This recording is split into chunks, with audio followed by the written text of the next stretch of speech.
Yes, good afternoon. Good afternoon, good evening, good morning, wherever you are, whoever you are.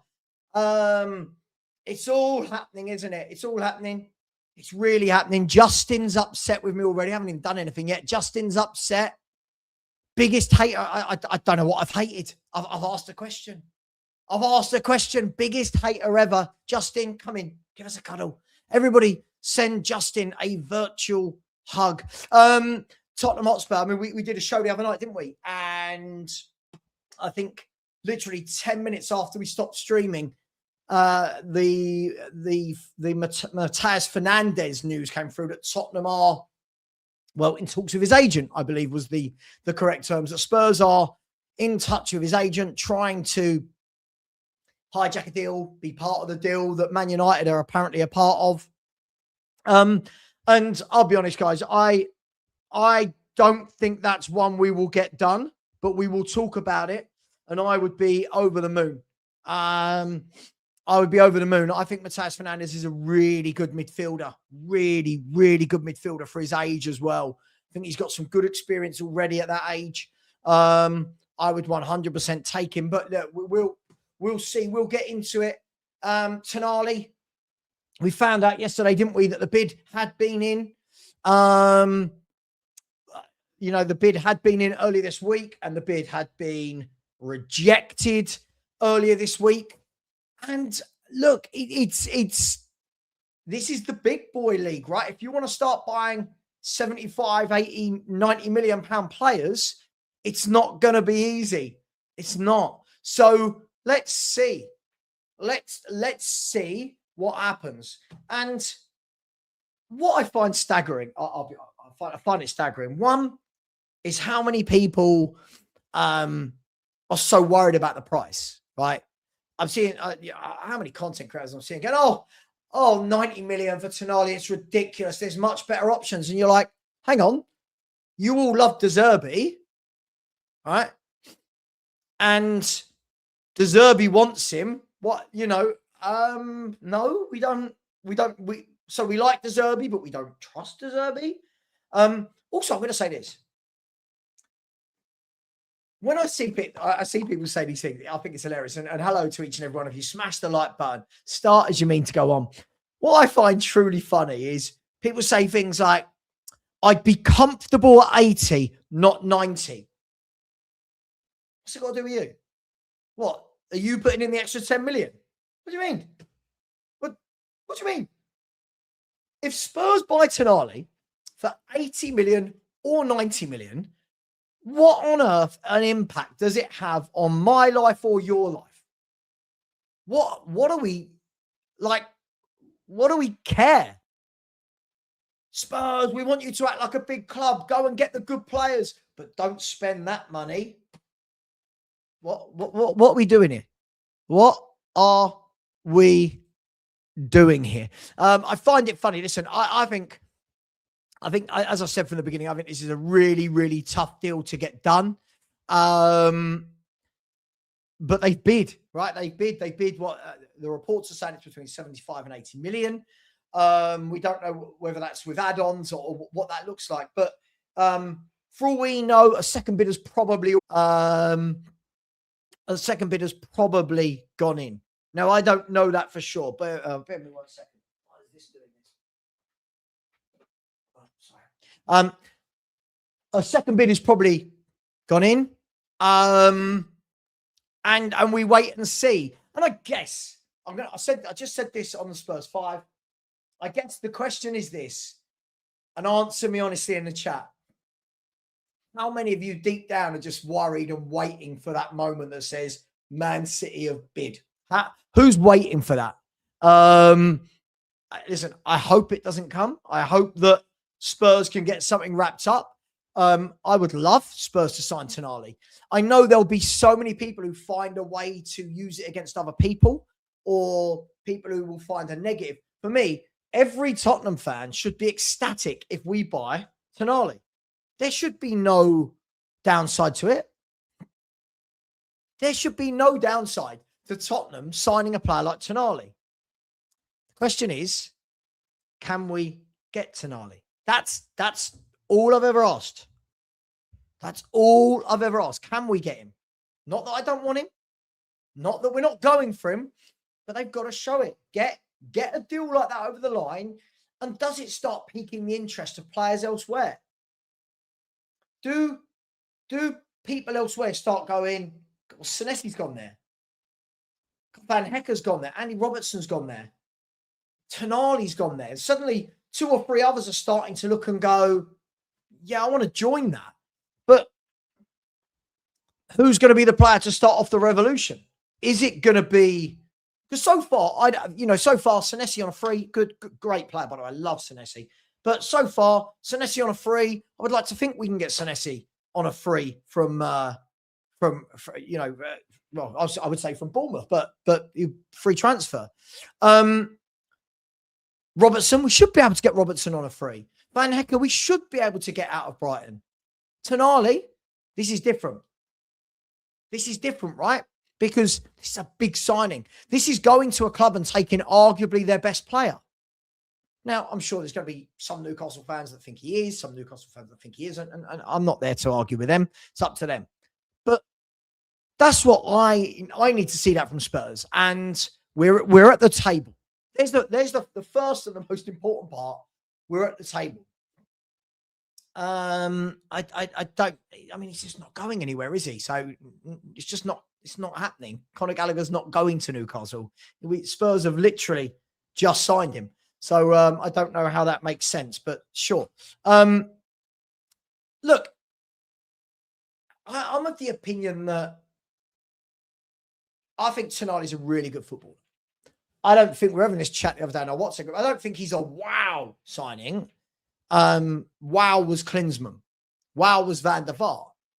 What I think has happened, though, is where Spurs have been so bad in the transfer market for so many years,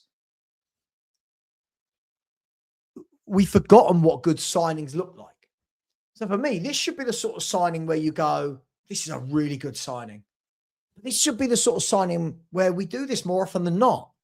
I'm not saying every offer is going to be 80 million, but you know what I mean? We should be seeing that. And that's where I think the owners have gone wrong for years. They've not been doing that. And, if that changes, wonderful. But it can't be one window. Can't be.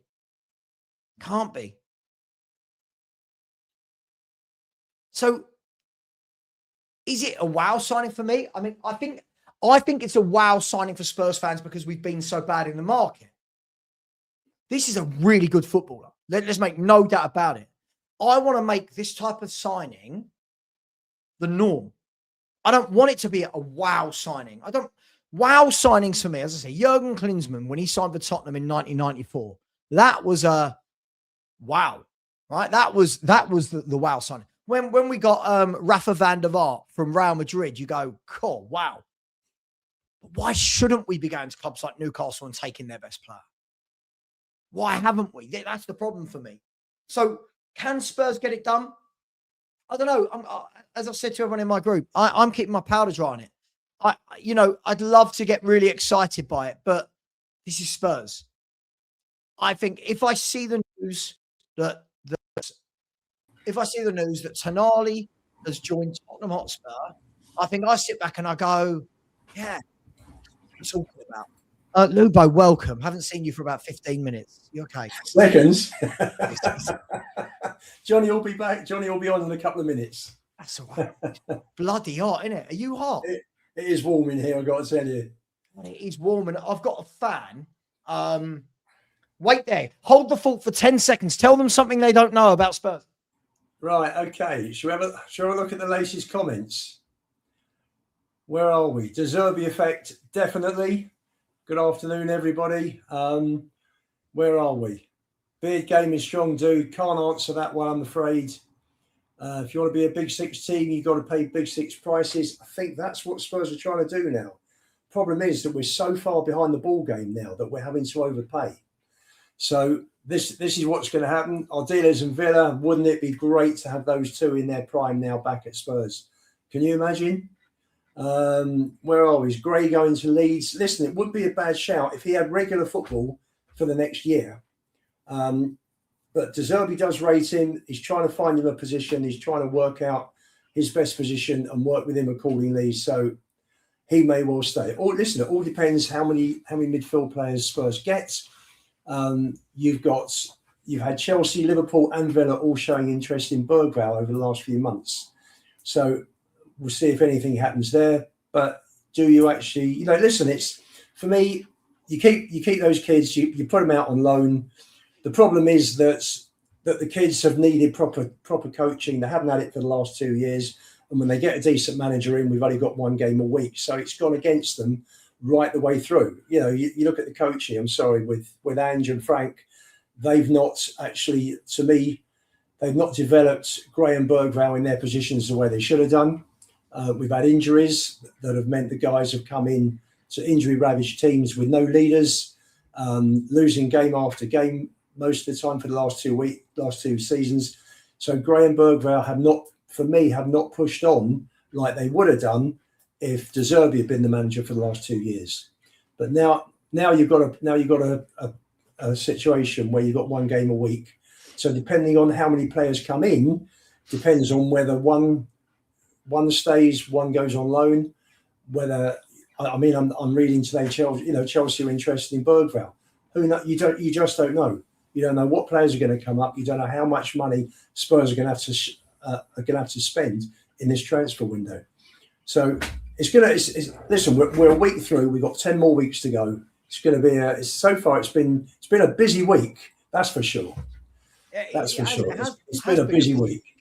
I think the interesting thing for me, and welcome, Johnny, it's like it's continuing from the other show.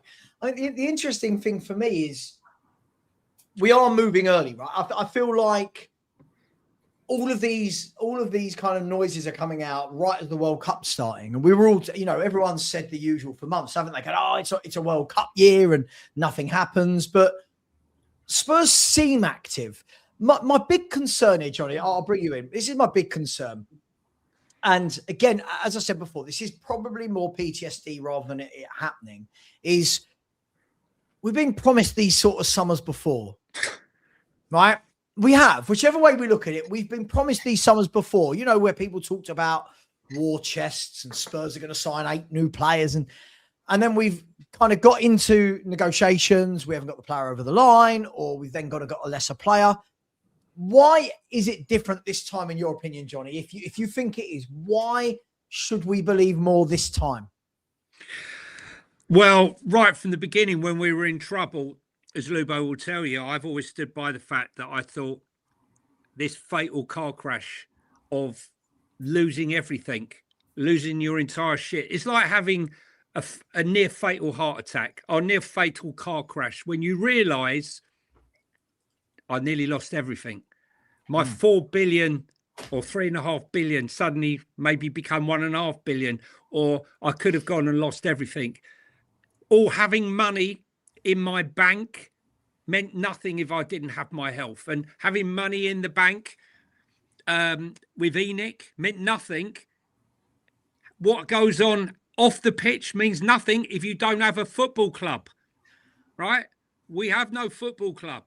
What we have is a noise surrounding a football club that they've forgotten the core of where we are, right? In 1882, this club was formed based on one thing and one thing only: football.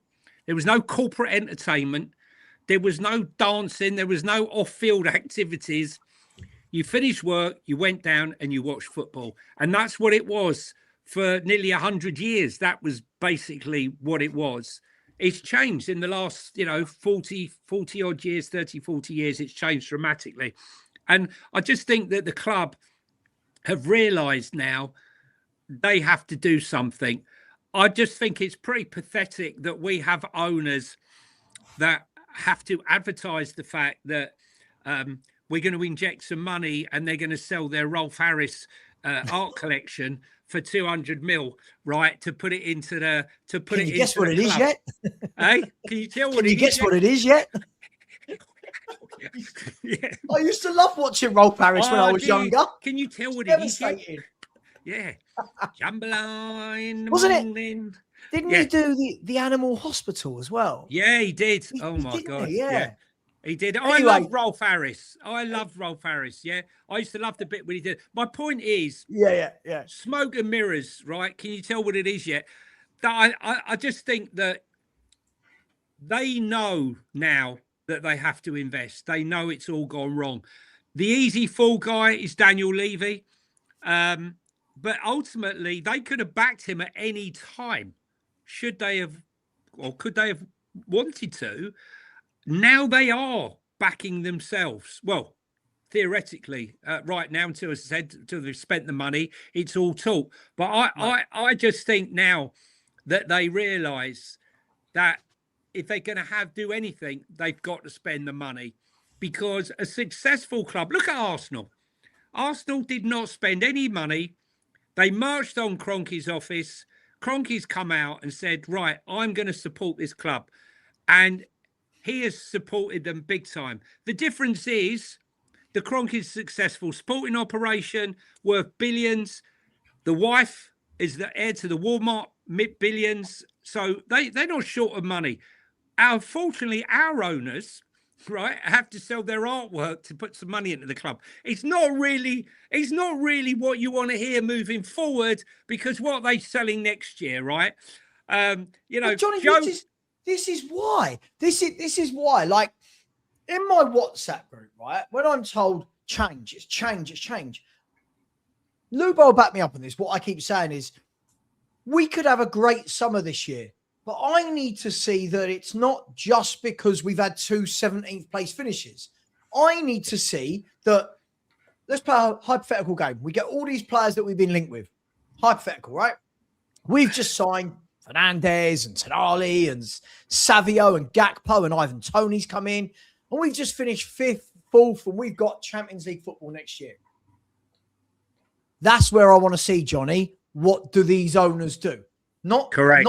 Not when we're shit, we've nearly been relegated 2 years in a row. I want to see, right, we've finished in the top 4. You've got Champions League money. 2019 all over again? Exactly. Kick on. Now, start saying to players who are good, but now we want to go, sorry, we're going to the next level. But that's where I want to see what Tottenham Hotspur do. And that's why I kind of felt that this summer they were going to go big. Now, I don't know. When I say big, I don't necessarily mean in terms of names. I just felt we knew if they stay up, they were going to chuck hundreds of millions at it. We knew that. Next year is going to be the year for me that shows me more. Because they've got history of, oh, Spurs have done well. The manager's done well. The manager's performed a miracle. We got Champions League. Nah, don't worry. We don't need to do a lot. That's right. That's where I want to see what we do. So when the art's gone, so that's what I'm saying. So when the art collection's gone, what are they going to do now? Are they going to sell his boat? I mean, look, Joe's still alive. I don't know if he's floating in the ocean somewhere, right? And he doesn't know his art collection's been taken off the walls because he's got Alzheimer's. I don't know. But what are they going to sell next? The furniture, the homes, right? Johnny, where's the money? Where's the money to sustain it? We need Johnny, an entity. Yeah. If they're clever, you go and get better sponsors. Yeah, the sponsors will be queuing. You'll have they ain't at the sponsors. moment, Lubo. They are at Arsenal. They're not because it's 2 17ths. But if you go and you go and get 7 or 8 new players, and all of a sudden Spurs have a season similar to what United did this year, where they rocketed up the league, and all of a sudden maybe we're not 3rd, but we're top 5. Maybe we come in 5th or 6th. Then all of a sudden Spurs become that much more attractive again. You're then getting sponsors coming on board. Maybe you're going to have, maybe these, I say new owners or the Joe's kids will look at it and think, do you know what? I don't agree with the fact that we haven't had stadium. We haven't sold the stadium name. Maybe we'll do that. So do you know what we're going to have a problem with, Lubo? The same as what Chelsea have got. They can't find a shirt sponsor, mate. And we aren't right now. Who's going to back Spurs for big money now? Are we going to have another situation like Levy lost his bottle and sold off a 15-year-old shirt, 15-year Spurs shirt sponsorship deal that's now looking like one of the worst deals ever done at this club? What about get OK Jersey to get involved? Yeah, what do you reckon? I'll ask him. Ask I'll Edward. ask him. Say, Edward, mate, we're only looking, Oh, we're looking well. for like 20 million a year. Yeah. Who knows? Who knows? Listen. I just think, Lubo, it's interesting, right? Because the words I keep hearing are change, going big, different. Spurs are serious, chuck in whichever words you want. As of the moment, nothing's actually happened, right? Like, I feel that's a key thing to acknowledge. Fine. Can we agree? Until these deals are done, All right. Nothing's really changed, has it? Can we agree? Can we agree that we have? Can we agree that we have moved earlier for players than we normally do? We have closed 3 deals, which is earlier than we normally do, and we're making money available to go and offer for higher price players. So for me, those are the differences to what I've seen for the last 26 years, bar maybe a Modric being bought before Euro 2008, because Pleat went and told Levy that there's this brilliant player from Croatia, I think it was Dynamo Zagreb, who can pick up for 15 million, who's going to be worth 3 times that at the end of the Euros. So for me, this is new, Sav. I haven't seen this before. But is it? I'm going to query it, and I feel like I should, just for the sake of devil's advocate, right? So I'm just trying to find which channel is Spain on. There you go. Is it all those points, though, Sav? We've moved earlier. We've got people through the door. Yeah, we've moved earlier. But we've moved earlier on one signing, right? Senesi and Robertson are free transfers, so you're going to move quickly on them because they're free. Okay. Right. So we've moved early on one. We've closed them, Sav. We've closed them. We have closed them. Yeah, I'm not doubting that. I'm not doubting that, right? But other than Van Hecker for me, so I really like Van Hecker, right? Yeah. But other than Van Hecker at the moment, I think everyone's talking. For me, the issue is I think too many are talking as though we've got Tonali, we've got Fernandes, we've got Gakpo, and I think that's the thing for me, is that a lot of people have gone way too early. It's like, when you watch that race and you got one bloke who goes out so quick and you're like, you're going to burn out. And these are the same people that if we don't get these players, they'll be going, bloody hell, Enoch, it's crap, nothing's changed. I just feel like I'm still yet to, I don't know. Judgment Day. Judgment Day is 11 o'clock, 1st of September. At that point, we can look back on the transfer window and say, it's been a good one, it's been a great one, it's been an average one, we've underachieved, we should have done better, we made a good start, but it drifted off, or we've just we started off well and we've gone from strength to strength. And I think beginning of September, we'll be in a position to judge whether it's been a good window. I think you can't blame fans, Sav, you can't blame fans for being excited. We've had 2 horrendous league seasons. But this is what you do. I'm not blaming. Hang on. No, Uncle Luke. You can't blame fans for being excited. No. Hang on. I'm not blaming anybody for getting excited. No. But my point is, and we were arguing about this morning, is we've been here before where we have tried to get X, Y, Z player and haven't got them over the line. All I'm saying is, are all the people saying this, I'm not saying we won't. If Tonali signs for Man City this time next week, if Fernandes signs for Man United this time next week, and we're sitting here going, are you telling me that fans are going to turn around and go, yeah, it doesn't matter because we tried and we went in and we bid big? No, our fans will be going, Enoch is shit, nothing's changed, we haven't got anyone over the line. And that's why I'm saying to fans like you, when people are saying it's changed, until the deals were over the line, for me, all it means is we're just offering a bit more money. I don't think that's a wild take for me. Do you know what? I was going to say, Sava, right? I get accused a lot of people saying to me, why are you worrying about the money? Why are you worried about if we spend 110 million? What difference? It's not your money. And the point I worry about is that it's all very well and good spending the money, on the defence and on the midfield. None of us know the true budget of the club. How would you feel if the window closed and like what we were saying before, and Solanke's still up front, and we're playing Solanke and Matthias Tell and Richarlison? I would feel cheated. I agree. I would feel like it's the biggest tease, rubbing the inside of my leg only to find out, sorry, I'm off now. That is not what I want. And I feel that because we are backs to the wall and ENIC are under pressure and there's nobody other than De Zerbi calling the shots. I wanted this one. I don't want anything else. And he's going mad and they're going, better give him what he wants. Give him what he wants because we know what happens if he don't. Just pay the money. And then we get to mid-July and we want a winger and a striker. We ain't got the money, Roberto. What do you mean you haven't got the money? Well, I need the player. I want this player. I would hate to take Roberto De Zerbi shopping in Knightsbridge. I'd never get him out of Harrods. He'd be buying up everything, right? And I'd be going, Roberto, I've got no money left, mate. And what do you mean I've got no money? I've got nothing left. That's all I'm worried about. But Johnny, you should have told. But Johnny, you should have told Roberto how much money he's got to spend in Harrods. And once he ain't telling him. And I'm sure Viv and Nick have told Roberto, fine, this is the budget. You reckon? I reckon, absolutely. Well, if we sell our paintings, we will have this much. Johnny, I've been told he's very happy with the backing he's getting at the moment.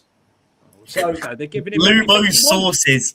There you go. That's what I've heard. That's what I've been told. He's very happy with the backing.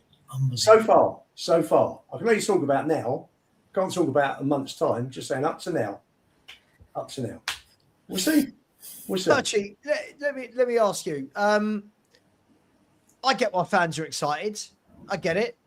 But if I go back to this time last year, we were, Gibbs White, oh God, Eze, oh my, is this the same or is this a completely different Spurs now that can suddenly attract better players?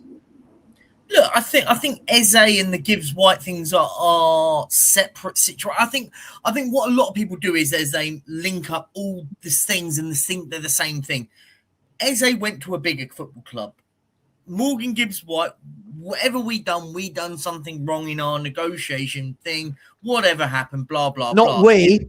Lubo's mate Daniel Levy did something. I want to say we as a football club because I can't do the whole thing, the rigmarole of it all. But look, I think it's all circumstance. For me, look, the Tonali situation right now, go and get a bid accepted today or tomorrow. I don't care when it comes out. I don't believe that when David Ornstein says it means it's happened 10 minutes ago. A lot of these are normally days apart from when it actually happens. Yeah. Go and now put in a bid that is acceptable. Get it accepted. And for me, if it gets accepted, then whatever happens after that, we've done our bit, right? We've got a bid accepted. We've had our negotiations with the players sorted. Now, if he goes to another football club, that's not on Tottenham Hotspur. We've laid our cards on the table. Now, if he doesn't join us, he doesn't join us. Shit happens, right? Look, that's the only bit for me I can. Let me ask you this, look, Perchy, and then I'll get Lubo's take, right? So, what was always thrown at Daniel? I'm not even going to give him his second name, Daniel. Daniel. What was always thrown at Daniel was, we lowballed. We went in lower. So I'm asking right now, if we're being told that Tonali wants Tottenham, and I'd love to believe this is true, Perchy. Tonali wants Tottenham. Shouldn't the next bid be bang on the money, whatever Newcastle want, and we walk away with a player? I think you can't set a certain precedent of going, this is exactly what Newcastle want, because if you start, I think you've got to be very realistic. If Newcastle said we want 120 million pounds, Spurs aren't paying 120 million pounds for Tonali. Sure. But my point is you put in a respectable offer where you both can kind of meet closer to it. For example, if the deal is for 100 mil, as I've always said, is 80 plus 20. I think, would probably get Tonali. Because if you start just accepting what everyone's saying, is the next transfer with Man City with Savio as well, we want 100 million for Savio. Well, you've just accepted what Newcastle wanted. We'll do the same to you. The next team does it. You can't, in business, you get my point. You get my point. Is I'm being told that the player wants Tottenham. By the way, when I say I'm being told, I don't know anyone at Tottenham Hotspur Football Club. Same source as Lubo? Lubo does. Lubo knows everyone at Tottenham, name by name. Apparently, Spurs are his favourite, right, Lubo? That's what I've been told. Okay. So, what's stopping a deal being done right now, Lubo? There's the question. What's stopping the deal right now? Well, they haven't agreed a fee, have they? Okay. So, for us to see that it's different from Levy's reign, Tonali will be a Spurs player, right? That's a great show. Great point from Richard Sava, by the way. If they agree the wages, then and Spurs and Newcastle come to an agreement, and Tonali wants Tottenham, then it's going to be a here we go from Romano, isn't it? Yeah, but Lubo, get the point I'm making, right? Yeah. If we suddenly see now, we've been talking to Newcastle for a week or whatever it is, if we suddenly see now, Man City have got Tonali for 100 million, blah, blah, are we then going to have the same energy that we had for Daniel Levy that the deal didn't get done? Yes. Well, not really. Yeah, well, listen. And look, if we came up with Walton, I wouldn't care. Listen, Sava, when we were linked with Tonali, I turned around and said, a top club Paratici. If Paratici was here now, what you'd probably have is he'd be giving all the noise for Tonali and Fernandez, and he'd go and sign Adam Walton, because that's you send a diversionary tactics to all the clubs who are, hang on a minute, what Spurs are going for him, we got to move quick. A bit like Luis Diaz, for example, when they found out about Liverpool and they moved quick. But you go the opposite direction. You send them down a blind alley. That's what would have been impressive for me. But we've not hidden anything. We've gone in there with loud and proud. We're going to pay this. It's not how Spurs have ever operated. If they end up with mud on their face and they don't get Fernandez and they don't get Tonali and they don't get Walton and we end up with Hayden Hackney, right? Then I'm pissed off, right? Because it's the greatest prick tease ever. But Johnny, you've got to try. You've got to have a go. You must. Yeah, but Lubo, could you not argue we had a go last summer with we had a go to try and get Eze? We had a go to try and get No. Isn't it exactly the same as we did last summer? Virtually, there's having a go and there's making an offer and there's being serious about what we had a bid accepted by Palace for Eberici Eze. So I don't get your point. I don't think we did we? I think Parish always our bid was accepted. Johnny? No.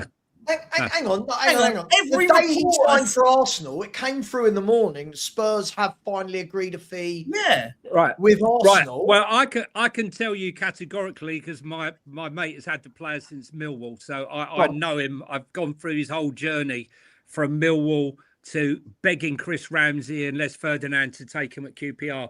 What I would tell you is Daniel Levy was days in negotiating for him. Days for Eze.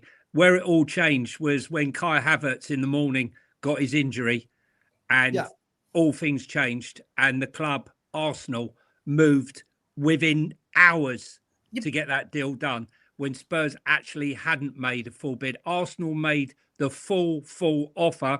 Spurs' offer only came in the 10 days after when Arsenal had already agreed it, and that deal was never going to happen for Spurs. Thank you very much. So what I was putting on the WhatsApp group this morning. Yeah, but hang on. For me, not getting him, I get it, right? But we're acting like we were never in for these players. We were in for him, but we pissed around. Johnny, you're not on the WhatsApp group, right? Lubo's revisionism. It's amazing. The 180 is amazing. Right? So we were saying the other day that, you know, they were going, oh, this is the first time we've been in for good players. And it's like, well, whoa, hang on.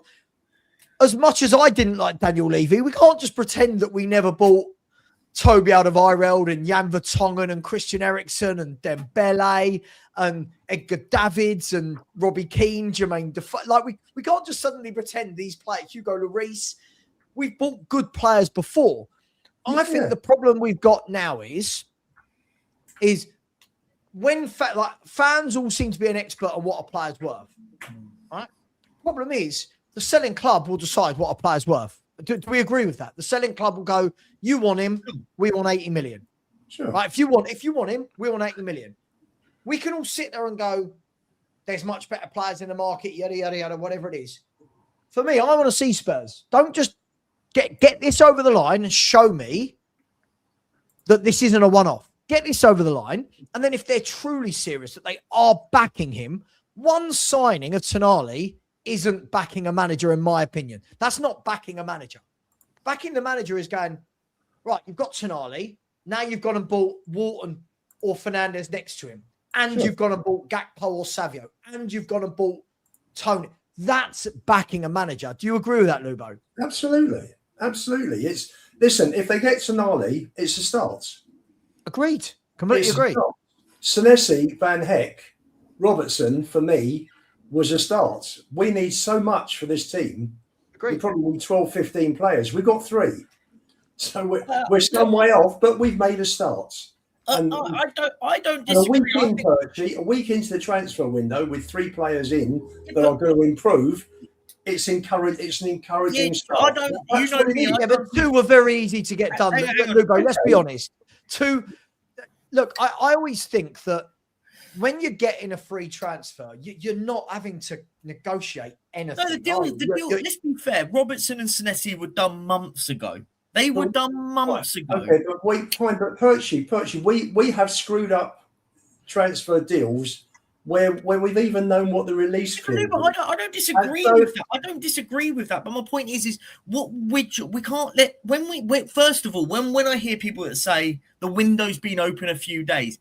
The window doesn't have. You can get deals done at any time during the season. Not a transfer window is only there for when a player can physically move from club to club. You can get deals done all summer, right? So when I don't buy into all that. Like Spurs could have had deals sorted ages ago. I'm not saying they would have happened. I'm not saying that, but the point being made is for me. I think Senesi top signing. I think Robertson a top signing, and Van Heck top signing. I'm not disputing that. The only question for me is that relatively they're quite easy deals to get done theoretically. 2 of them are on free transfers. One of them's got a year left on his contract, and Brighton are trying to offload him to raise funds for future signings for themselves. So those ones, cool. Tonali's the first one for me where I go, if Spurs get it done, this is player on relatively decent contract length at Newcastle. Isn't going to be cheap. You're going to have to spend big money on him. That's the first one for me. The next is Savio. We're hearing all the names happening, right? The Savios, the Tonalis, all that lot. It's all well and good hearing it. And I always say this is for me, transfers are great because we hear all these rumors and everything. Rumors mean nothing to me until they've signed for Tottenham. Once we get that, here we go, or we get the confirmation from Ornstein that agree has been met. Tonali to Tottenham is happening. Savio to Tottenham is happening. Great. I've always said, for me, I want to know the bulk of the players that we want to sign are done before we go on pre-season. I've always stood by that. If, for example, Tonali, Savio come in before pre-season, I'm all for it. And then you go and say, well, we need a number 9. It's all well and good. The question I'll throw back to you guys is, it's all well and good hearing about all these players coming in. What about the players going out? We haven't got this tiny squad everyone thinks we have. We've got a massive squad. And we're hearing very little on outgoings. Is anyone else really concerned about that? Because we're not hearing anything about outgoings. They will move players on. At the moment, there's 3 players have gone, end of contract and end of loan periods. So 3 have gone. Plus yeah. I'm more talking about the actual physical sales. I'm more talking about. 4 have gone. They've got another 12 that have gone from the under 18s, under 21s. So there's 12 there. You've got Veliz's 13, and you've got the 3 that have contract ends, whether it's a loan or a full contract. You're then looking at Vicario, who I think Napoli have now. Vicario is one that you're hearing a lot of noise about offloading, as well as Vuskovic, obviously. Yeah, correct. Romero, Dragosin, Sarr, and Ritchie for me are the next 4 where you're going to get money in. Yes, we're only a week into the window. Romero, I think you will get interest if he has a really good World Cup with Argentina. I think the better he does, the better they do. And I can, for me, I can see an England-Argentina semi-final. I can see Argentina going. For me, I think they'll win it personally. My Lionel Messi. Your Lionel Messi. That's a big call. Is that your outside? Pele's dead now. He's too old. He's gone. Pele can't play for Brazil. My Spain are about to kick off as well. My Spain. Sorry, let me bring you in. Do you understand? Like, it's funny because I just saw a comment I thought was pretty funny, right? And it said, basically, let me see if I can find it along the lines. There's been a lot of funny comments today. It's like, Mike have said, sounds like Savran Perch is determined not to get excited, and that seems a shame when it's silly season. Mike, I think the issue is that this isn't my first summer supporting Tottenham Hotspur, right? Do you know what I mean? Like, I could be one of those YouTubers who comes online every day and tells you we're signing everyone, right? And I look like an idiot because we sign hardly any of them, right? For me, I'm somebody who works on fact, Johnny. I work on evidence, and I will get excited. Johnny, I will be up there with everybody. If Spurs sign Tonali tomorrow, I will be up there with everyone going, what a fucking transfer. Yeah. But I can't we all will be, right? Be excited when I've seen this club be in talks with so many players. So, Bruno Fernandes, Willian, Neto, Grealish, Eze, Gibbs White, Eze, Savvy, like you, Bastone, like you. I see this. We have something every year, Johnny. I need to know that this is different. What's wrong with it? There is nothing wrong with it, and I think there'd be something wrong with you if you didn't err on the side of caution. Yeah. Listen, I think 90% of the fan base, when we were linked with the tap-in merchant trying to hit a goal from the halfway line, Fabrizio Romano saying, here we go, but like the deal's happening. The guy's taking the piss. He's taking the piss out of Spurs. No one took it seriously. Everyone went to bed saying, oh, come on, right? I mean, they're taking the piss out of Spurs now. I mean, like, really? Come on, Fabrizio. Fabrizio was getting pelters with that one when it came. Then he tried to reinforce it. Then I think it was Ornstein that got involved. Then Ben Jacobs thought he'd have a little tickle on it.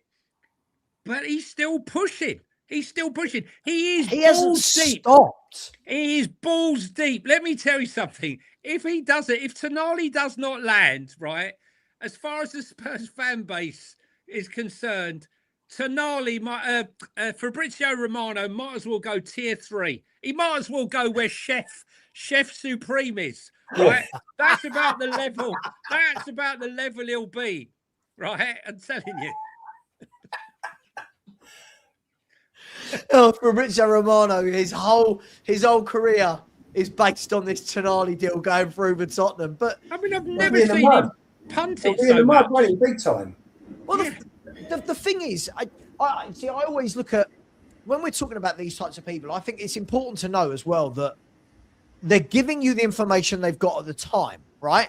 And so it doesn't mean things can't change. But you are right, Johnny. He's gone so deep on this with Spurs, and like I said on your show just now, he's kind of not even mentioning other clubs now, is it? It's like, as I said, and you got the eyes. As I said, Tonali to Spurs, and you're like, what do you know, Fabrizio?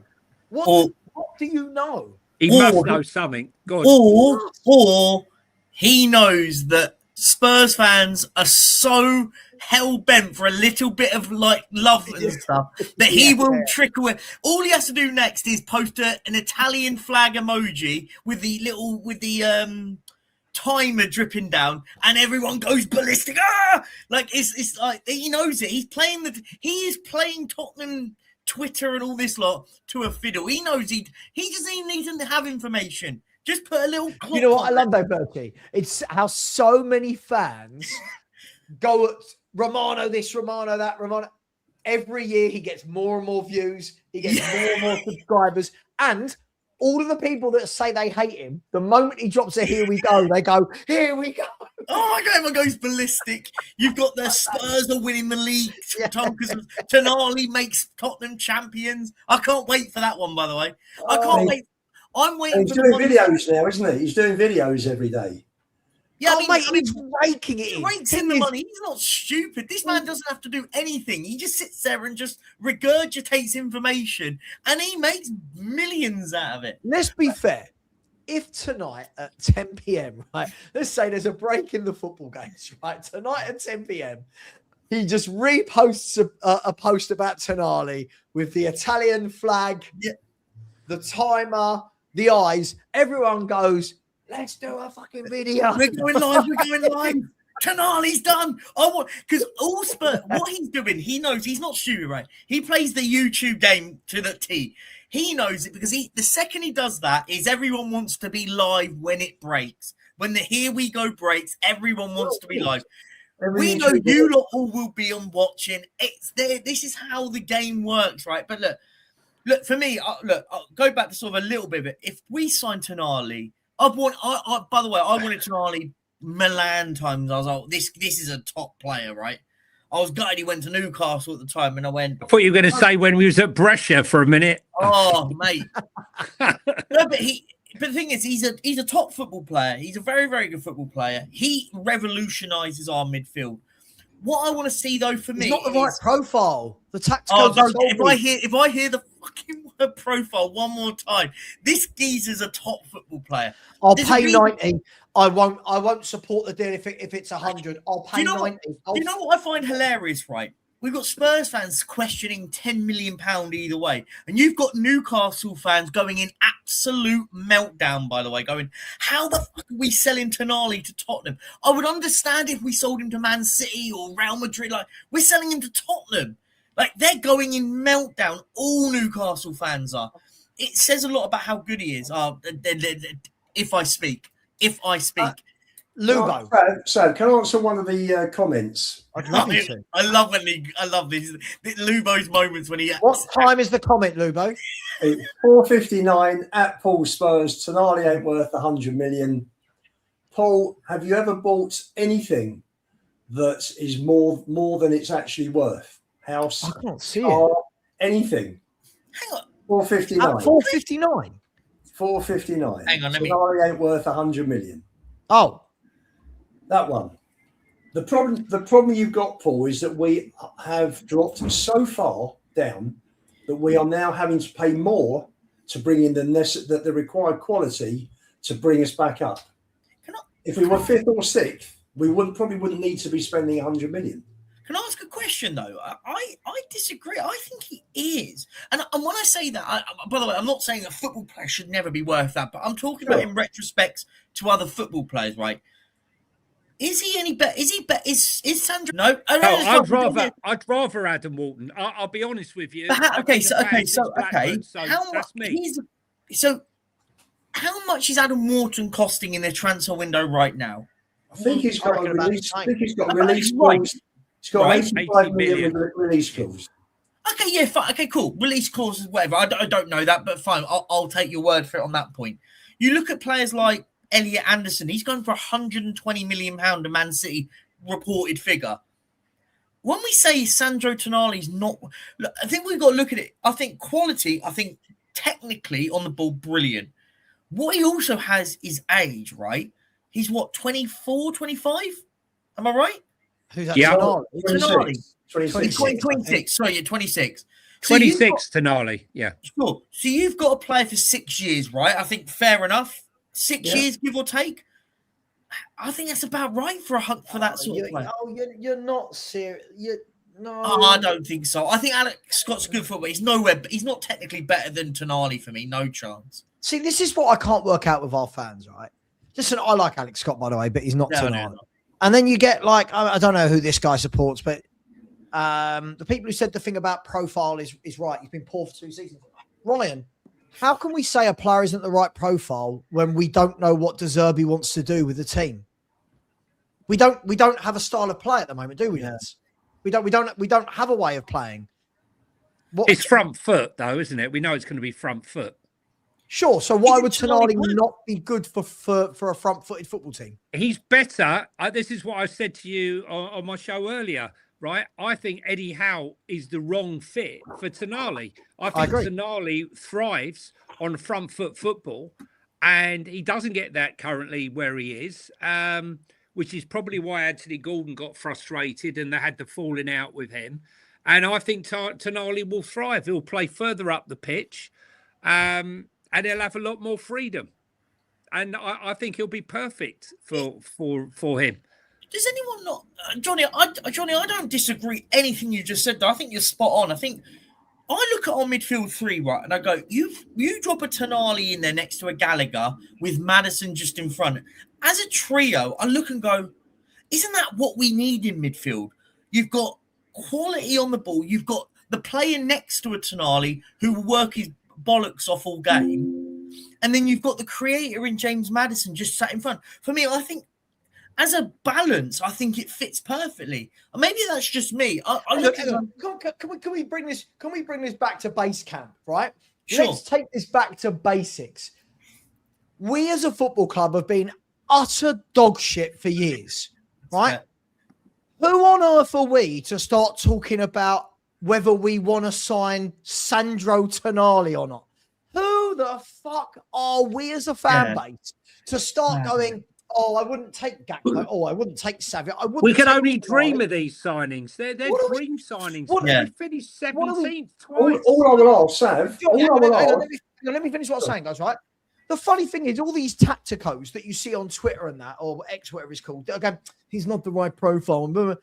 These are the people that make videos going, Bergvall revolutionises Spurs midfield, right? Why Mikey Moore comes into the 11 and changes, and then they're going, Tonali, no.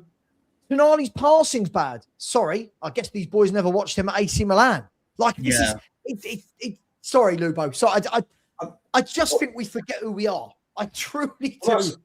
All I can say is I don't listen to a lot of what goes on there. All I can say, I'm a fan like everybody else.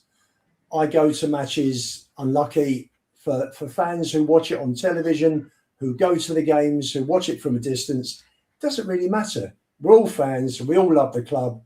For us, we just want to see the best players on the pitch for Tottenham. Yes. Money, and it doesn't. I'm not interested in the money side. I want to see the players on the pitch. That's what I'm paying to travel around the country to watch. I'm not traveling around the country to cheer. We've made the biggest profit out of all the Premier League clubs.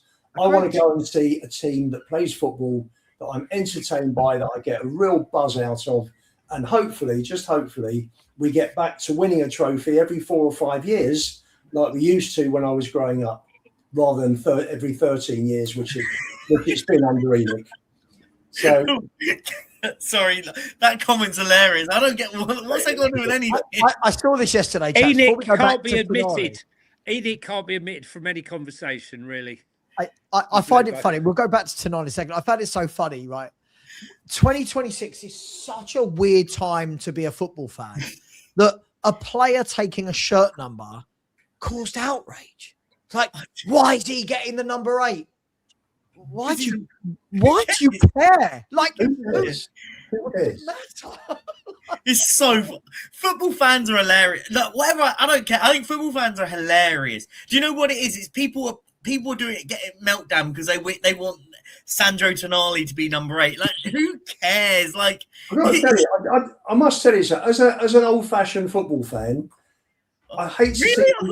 I thought you were one of the young ones. No, I hate to see these high numbers. like Oh, Mickey's like a 37. 37. I mean, come on, let's bring it down a bit.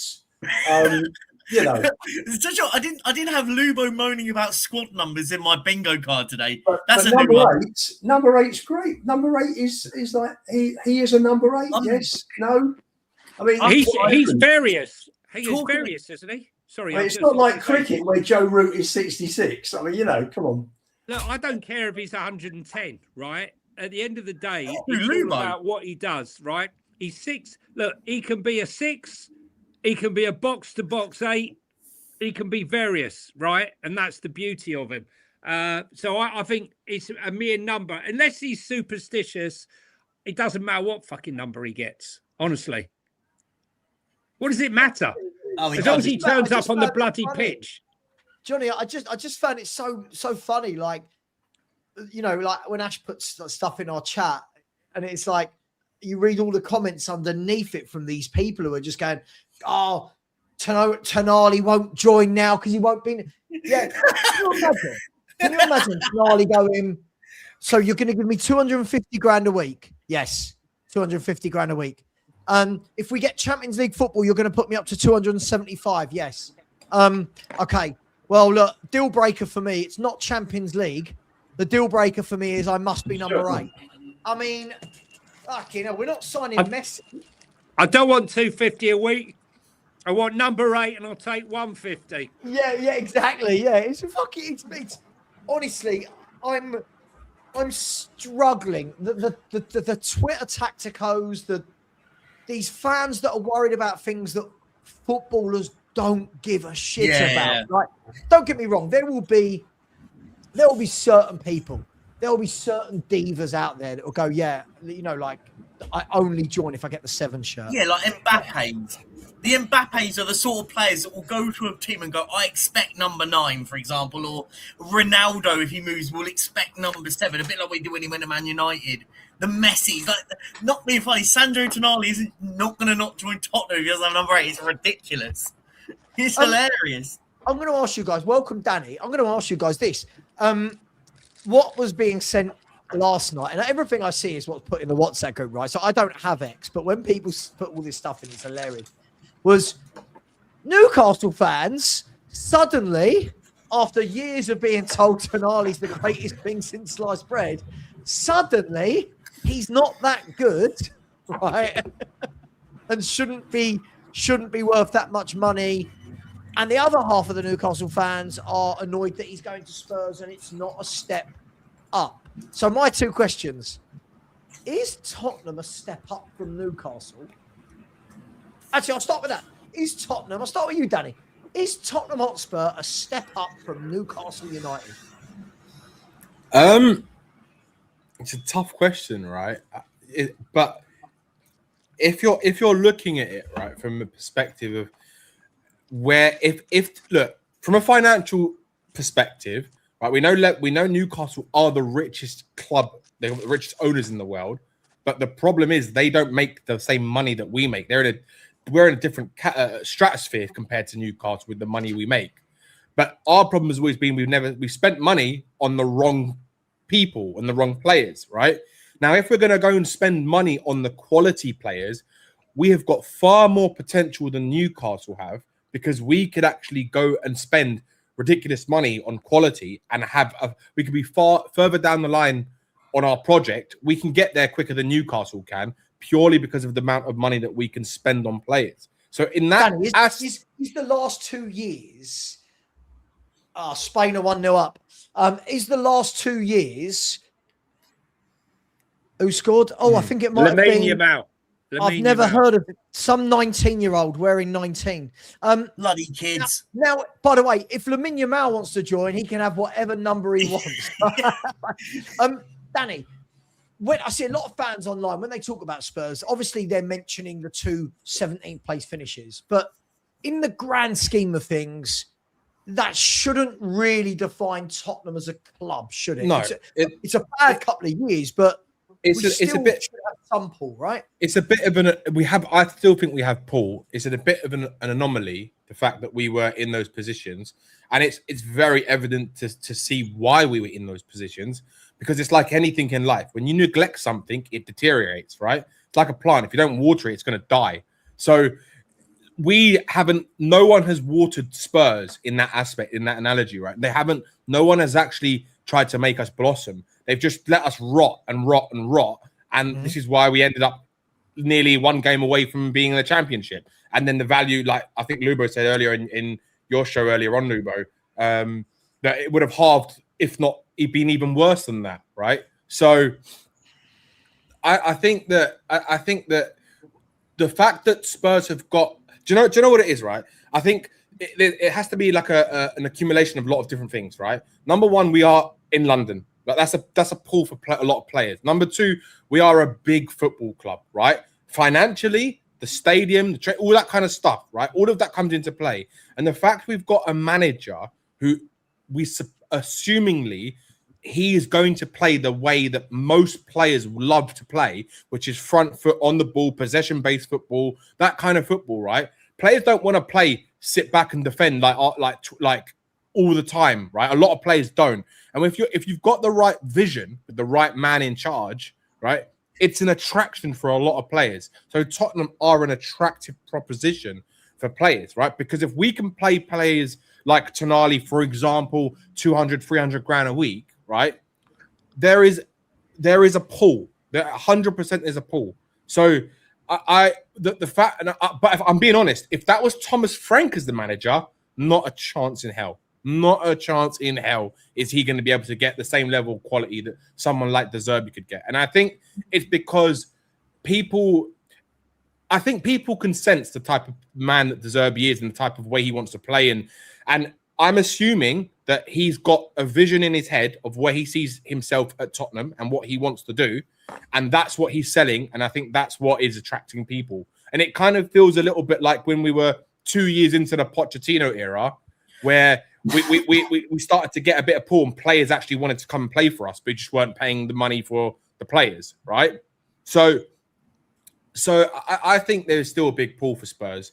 And I know you guys have been discussing it, and I'm going to just jump on the bandwagon, Sava, with what you were saying. I think, who the fuck are we as fans to say no to Tonali, Fernandes, Wharton, Gakpo? Give me all of them. Give me every single one of them. I don't give a fuck. Look who we got on our team. We've got bloody Odebear and Tell, right, as our wingers. Give me Gakpo every single day. Give me any one of those players, because the problem that fans seem to have the trouble kind of coming to grips with is the fact that we did finish 17th like 2 years in a row, right?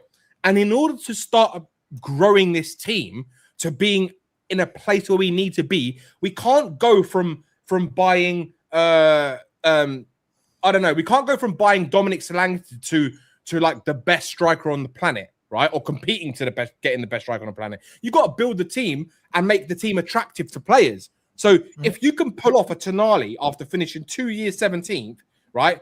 That is some fucking pull. I don't know how else you can look at it, right? I believe we're going to sign Tonali. I personally believe that. And if we do, that is like a sign that things are starting to change. But it's got to continue, because we all know we need more. And this is how we grow the team, right? This is how you've got to progressively grow it. But if we can get Tonali, I think the distance from where I thought we would be in the coming season, my estimations will be, I would expect more. Yeah. So, and then okay. Can we do the whole window? I mean, like, it's funny how fans at the beginning said, we're not going to sign anyone, we're not going to do this. ENIC aren't going to sign anyone. Now we're linked to Tonali and Matheus Fernandes. It's a case of, and we're going to sign this one, and we're going to sign a striker, and we're going to, right? All of a sudden, from not signing anyone, we're going to sign 11 players. Are we thinking that the club again in January will not sign a player? Or do you think this is going to be a gradual 4-window job? Or do you think they're going full out?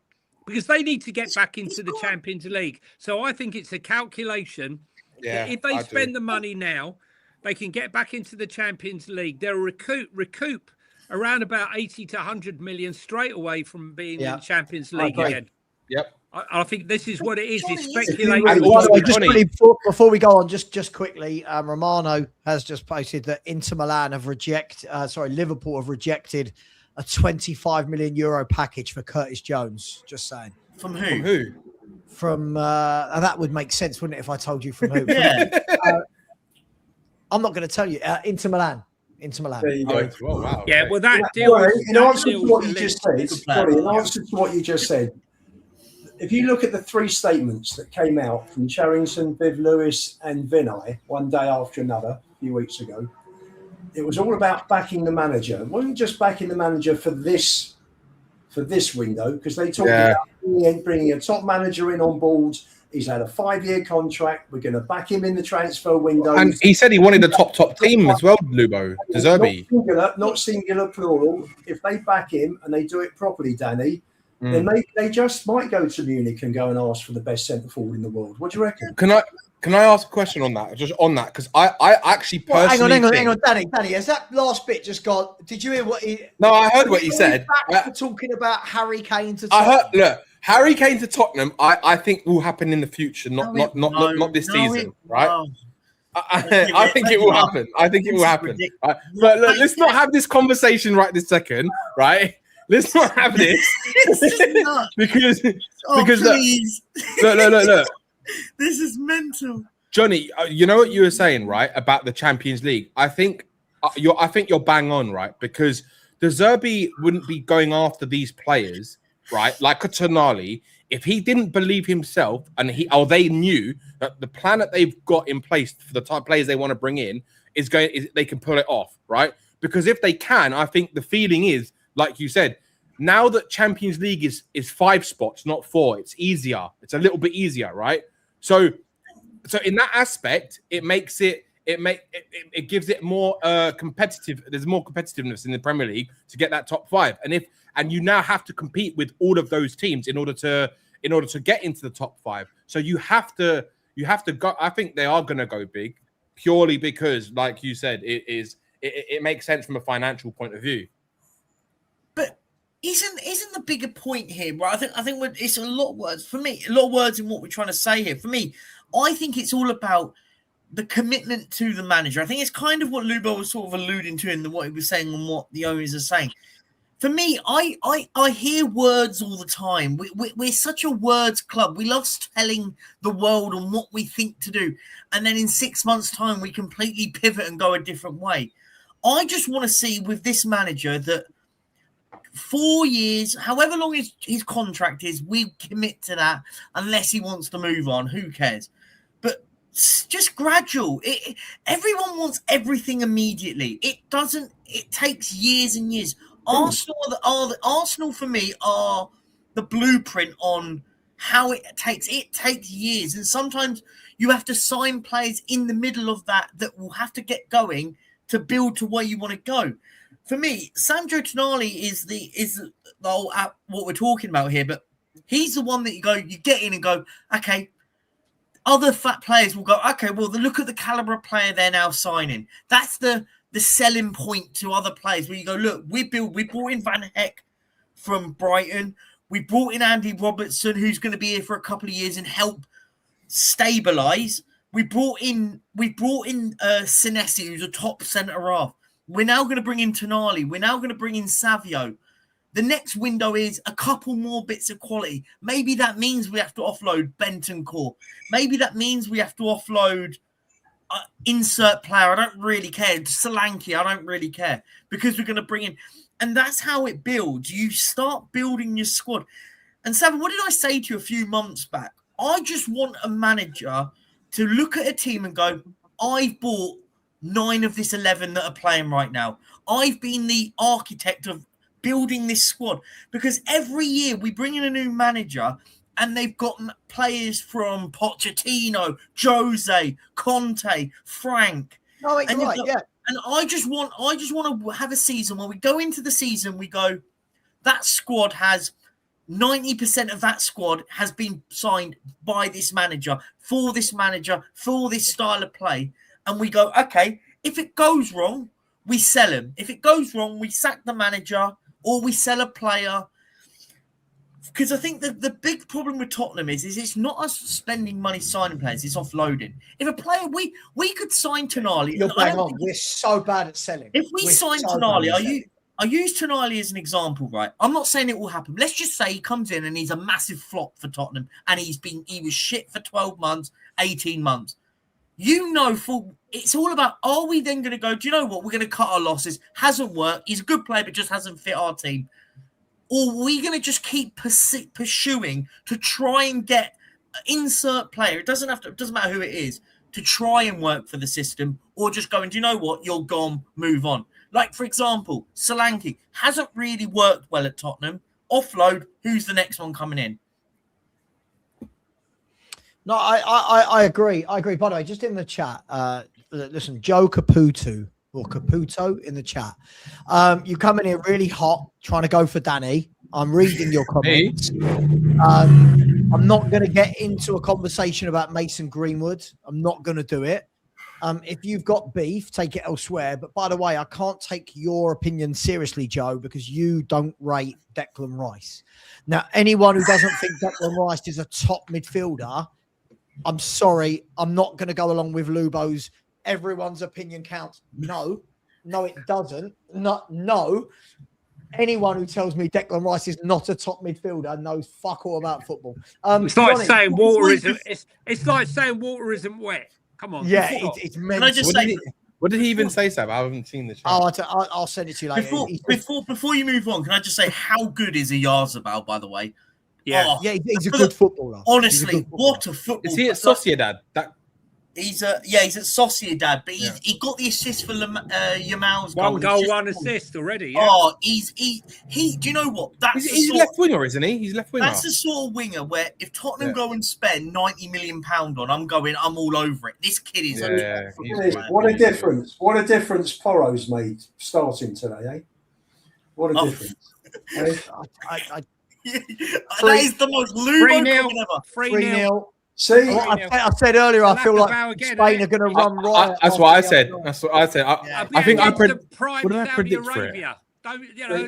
predicted 5-0. I predicted 5-0 today. I thought I'm doing a pool with some friends. So I'm just quoting facts. Porro doesn't play. It's 0-0 with Cape Verde. Oh, it's a lovely goal. It's a lovely goal. Do you know what I love about you? You 2 are goals so and an assist with Spurs players. It's like yesterday. The funny thing, right? The funny thing, right? Yesterday, somebody posted, God, how good was Bergvall when he came on for between?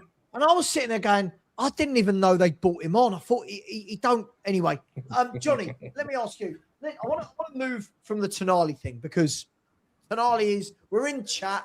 Lots of talk that there's been another bid going in. Lots of reports today are saying it's 82.5 and yada, yada, yada. Are we too late to the party, in your opinion, for Matheus Fernandes? We all know that Man U have been at the table for a while. We know that they might have some financial restrictions. Are we too late to the table? Have we got any chance of getting him over Man U if both bids are the same? Look, we are a big club, but Man United are a bigger club, right? Yeah. And if you think that we're bigger than Man United, I love my club, but they're a bigger club. In every shape, well, form, but there is issues here. I think there's a long history of great Portuguese players that have played for Man United, and I think the draw would be to go there. You know, your Ronaldos, your Bruno Fernandes.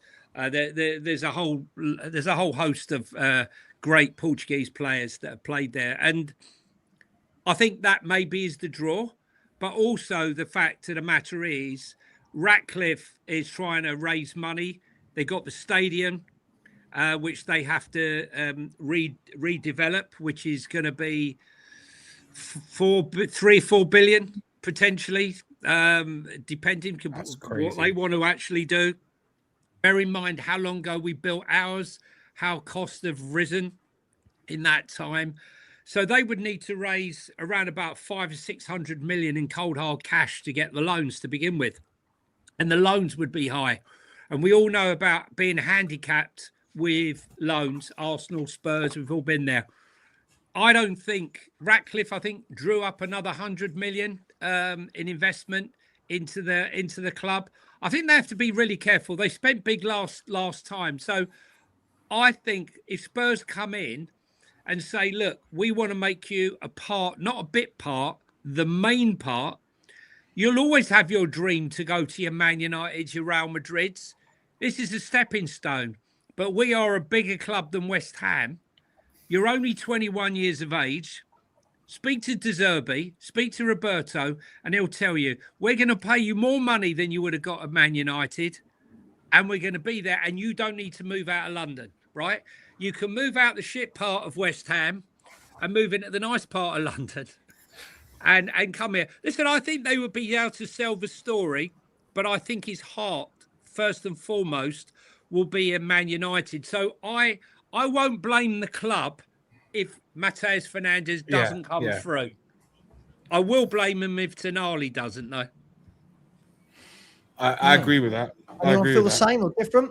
No, I completely agree with Johnny. I think there's I think the most important thing for us as fans, right, is that we want to see quality being brought in and targeted, right?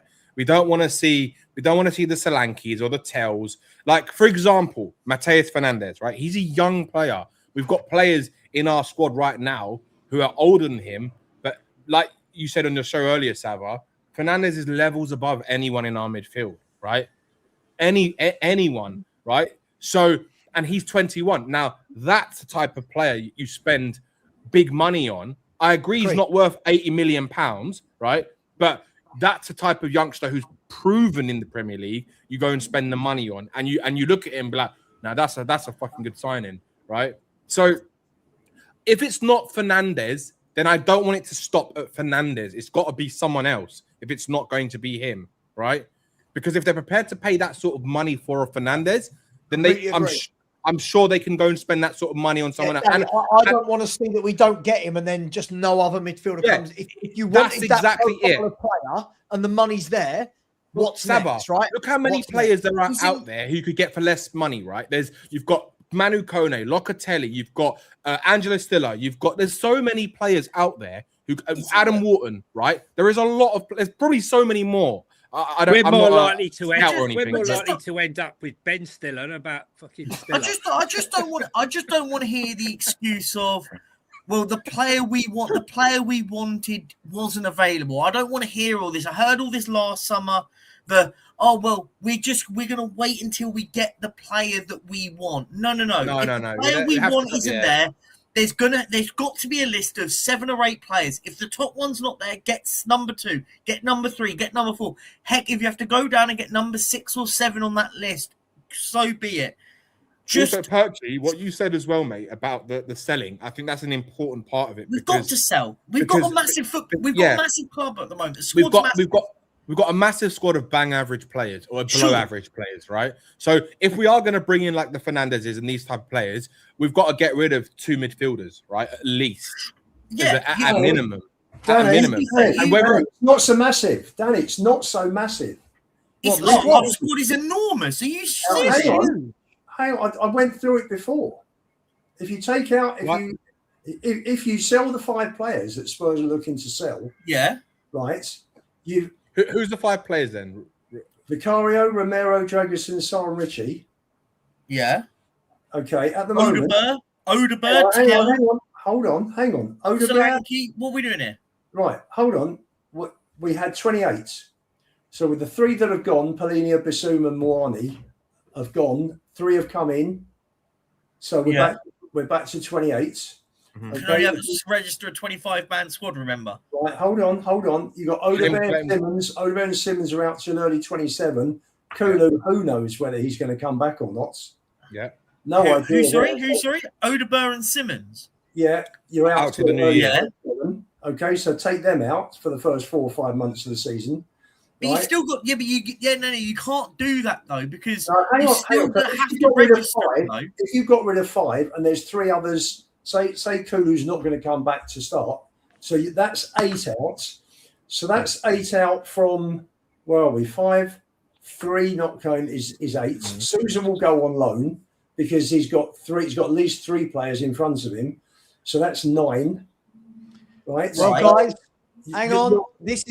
Hang on. I've got news. Here we go. Oh. Newcastle Is are in it for here we go Delaney. yet? I've got news. David Ornstein, 1 minute ago. Lucas Bergvall informs Tottenham Hotspur of preference to seek new challenges elsewhere. 20-year-old midfielder targeted by clubs in the Premier League and Europe, and Tottenham are aware of his wish to leave this summer for a fresh start. Contracted until 2031. And you know what? I'm going to be honest. I feel justified in everything I've said for the last 2 years. I feel justified that the manager that everyone wants, De Zerbi, is acknowledging that the players that many of us said that aren't good enough for Tottenham Hotspur, and he's moving them on.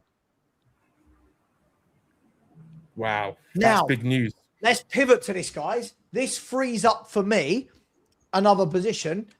I'm going to ask. This is going to cause some fucking pandemonium in here, I guess, and in the chat. I'm going to ask all of you in the panel and in the chat, how much do you sell him for, and what level does he go to? What He's club? going to go to Chelsea, and I don't reckon he'll go for less than 55 mil. Oh, I'm taking I'll 50 take 5.5 mil all mil. day long for Bergvall. I think realistically, he goes for about 35 million. Nah, I don't think so. 40 at a push. Well, If Spurs, and not without a massive sell-on. yeah, do you know that? Like, I know you guys were discussing it earlier, but on Vuskovic and Bergvall, these type of players, right? If you're a big club, you do what big clubs do, right? Which is you put on a sell-on fee in any negotiation and a buyback clause in case, right? If they don't want the buyback clause, fine.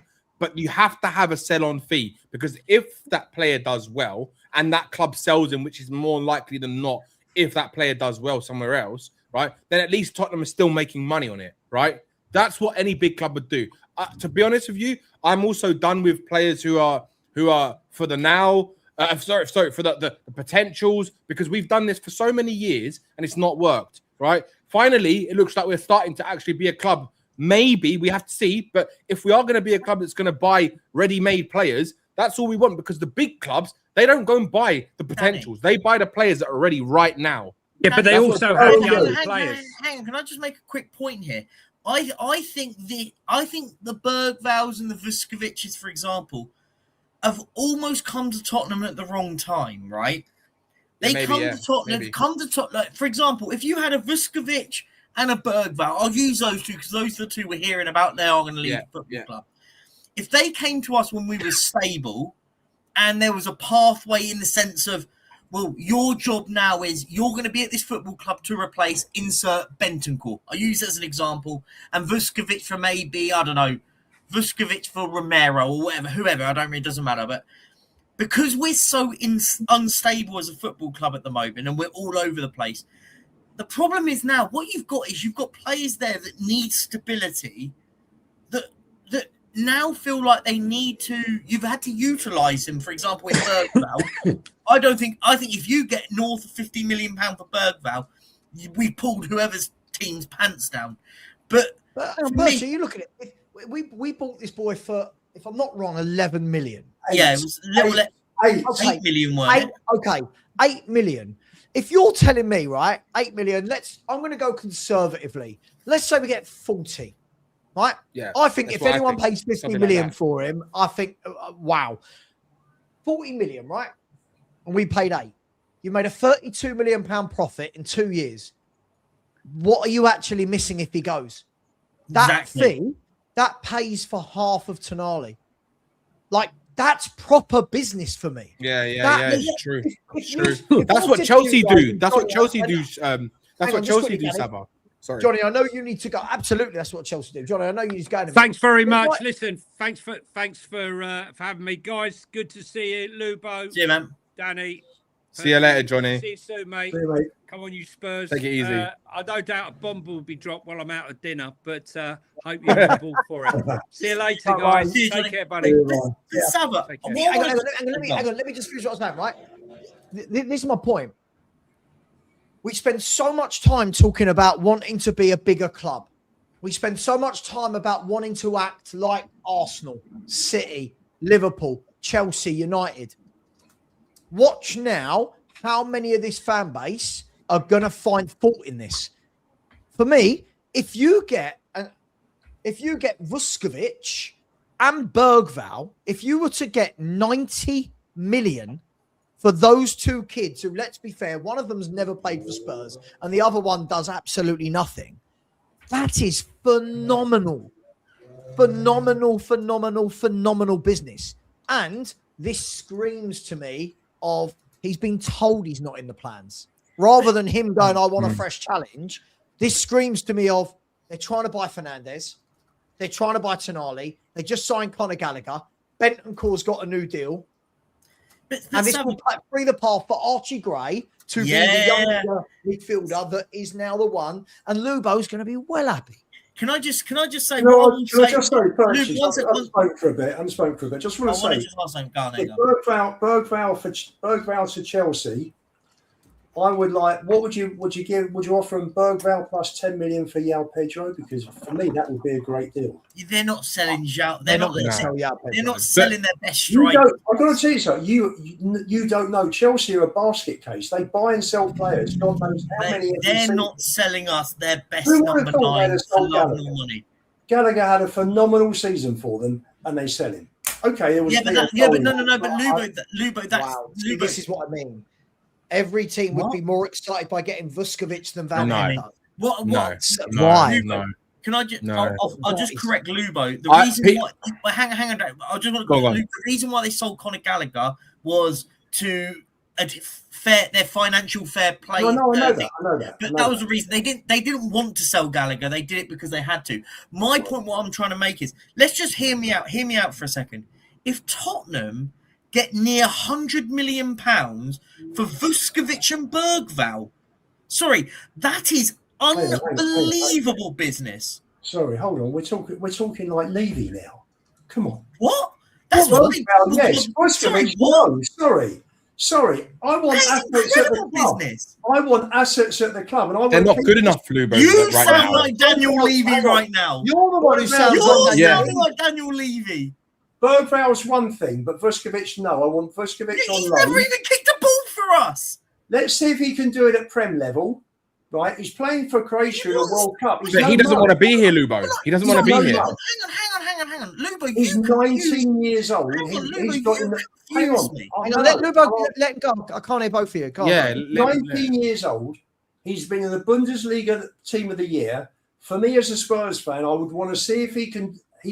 There's no pathway this coming season with a Danso, Van der Ven, Van Hecke, and so where's the pathway next season? So pathway you don't know what's going to happen in 12 months' time. Van der Ven might go to Liverpool. Hang on, Van der Ven. Okay. All right. And if Van der Ven goes to Liverpool, Vuskovic isn't a left-sided centre back. So where's the pathway? Spurs. Well, but Senesi can play on the left side. Spurs have just gone and bought. Right.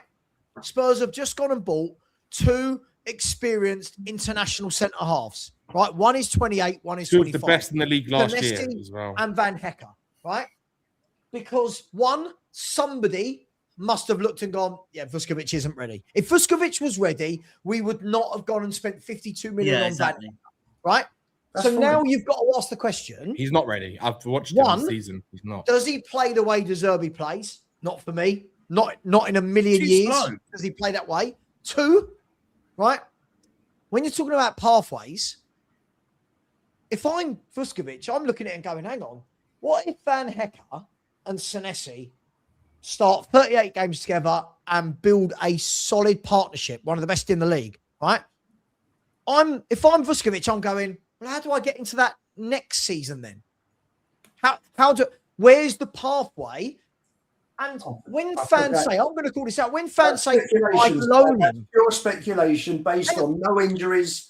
Yours is all speculation. Yours is all speculation that he's going to come and become this superstar. No, but rather than sell Vuskovic, let him go on loan to a Premier League. He doesn't want to. He's come out and they've come out and said that the player does not want another loan. He wants first team football. Tottenham cannot offer him that, so you have to sell him. This is. Can I just say something, Lou? But this is where I get confused with you, because one minute is. Do you actually think? Hang on, can I just say? Hang on, Lubo, let him you finish his question. Let him finish his question. What I get confused with you, Lubo, is you talk about we want the best in class. We're Tottenham Hotspur. We are great Tottenham Hotspur. We have no sentiment. Let's get the best we can get. But then now you're advocating for us to have a kid at centre half who's not going to play games. We've got 4, 5, 6 better centre halves. He doesn't want to go on loan. He doesn't want to be here. He doesn't want to be here. He doesn't want to be here and go on loan. So what do you do? What do you do? There's the question to you. Remove the football fan emotion. And I always try and do this in right? Remove the football fan emotion of just send him on loan. Yeah. As I said to you the other night, if I am Vuskovic, me and my agent walk in and go, right, and they go, right, Luca, you're not playing this year. We want to send you on loan. If I turn around as the asset and go, I don't want to be here. I don't want another loan. I want some stability. Sell me. As a football club, Lubo, do Tottenham just turn around and go, no, sod you, you're going on loan? They can't make him.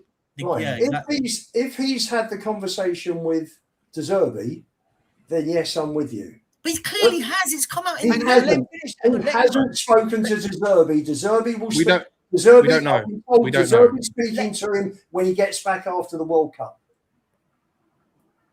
That's what I don't believe that. I don't believe that in any way, shape, I don't believe that because I believe what these guys have said, right? Where they've said if Vuskovic was in the plans for Tottenham, we're not going anywhere near a Van Hecker.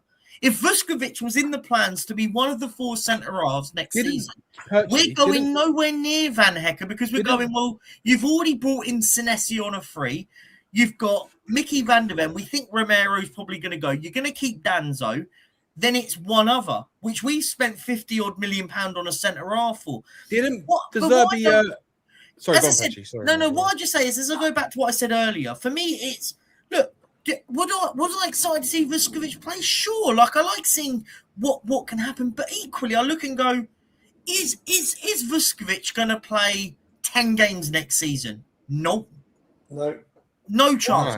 So why wouldn't you capitalise on taking 50+ million pound for a kid who's never, by the way, has never kicked a ball at this football club, not one proper game of football he's played. You get 50 mil for him that you can then reinvest. This is all about reinvestment into the football for now, where you buy, let's just say you sell Vuskovic and Bergvall and you get just short of 100 mil. That buys you Savio and that buys you Tonali immediately. And then you've got Savio that will come in because you'll keep reinvesting. So what I don't get here is surely we want better football players. Yes or no? Of course, but the money's there. Actually, the money's there. Yeah, no. But you can't just constantly stockpile football players because football players want to leave. What you do, because what Chelsea do it without the emotion where you're coming from. Chelsea will go and stockpile youngsters. Chelsea would have sold. We have to start acting like a big club. Chelsea would have sold Vuskovic. They would have sold him. If Chelsea had Vuskovic on their books, he would have been long gone. They would have got 50 million pounds. They did that with Salah and De Bruyne. Sure. Can I ask the obvious, right? First and foremost, right? I get it, right? There are people that are going, okay, if we sell him now for 50 million, what if in 4 years we sell him now to Brighton for 50 million, right? In 4 years, 3 years, Brighton sell him for 100 and we go, see? Yeah. Right. Now, my question is this. As a football fan, one, I don't care about 3-4 years down the line, right? Two, what would it have mattered if it meant that the moment he's sold, we're reinvesting and we're getting better now? So if also listen, hang on, Danny. This is what I don't get with people. All these people keep telling me that De Zerbi's amazing. And by the way, I'm a huge De Zerbi fan, so I'm not disagreeing with them, right? So if De Zerbi's amazing, and if the club are backing him, And if they're buying him all the targets he wants, why are we worried about one 19-year-old centre-back that's not going to play? Why is that the important thing rather than get rid of, not saying get rid of, I don't mean it in a harsh way, but if he doesn't want to be here and go on loan, sell him and use that 50 million. That would have bought Van Heck. If you sell him for 50 million, you've literally got Senesi, Robertson and Van Heck without having to spend a penny. You've got a brand new back four without spending a penny. That's fucking brilliant business. And only by offloading 2 kids. Not just that. Not just that. That's offloading right? 2 kids. Also, let's be brutally honest here. If Vuskovic ends up being that player who's so good, right? He will leave to go to Real Madrid, Barcelona, one of those teams. He ain't staying at Spurs because that's what his dream is, right? To go and play for one of Vuskovic, right? Yeah, sure. His dream is to go and play for one of the elites, the elite clubs, right?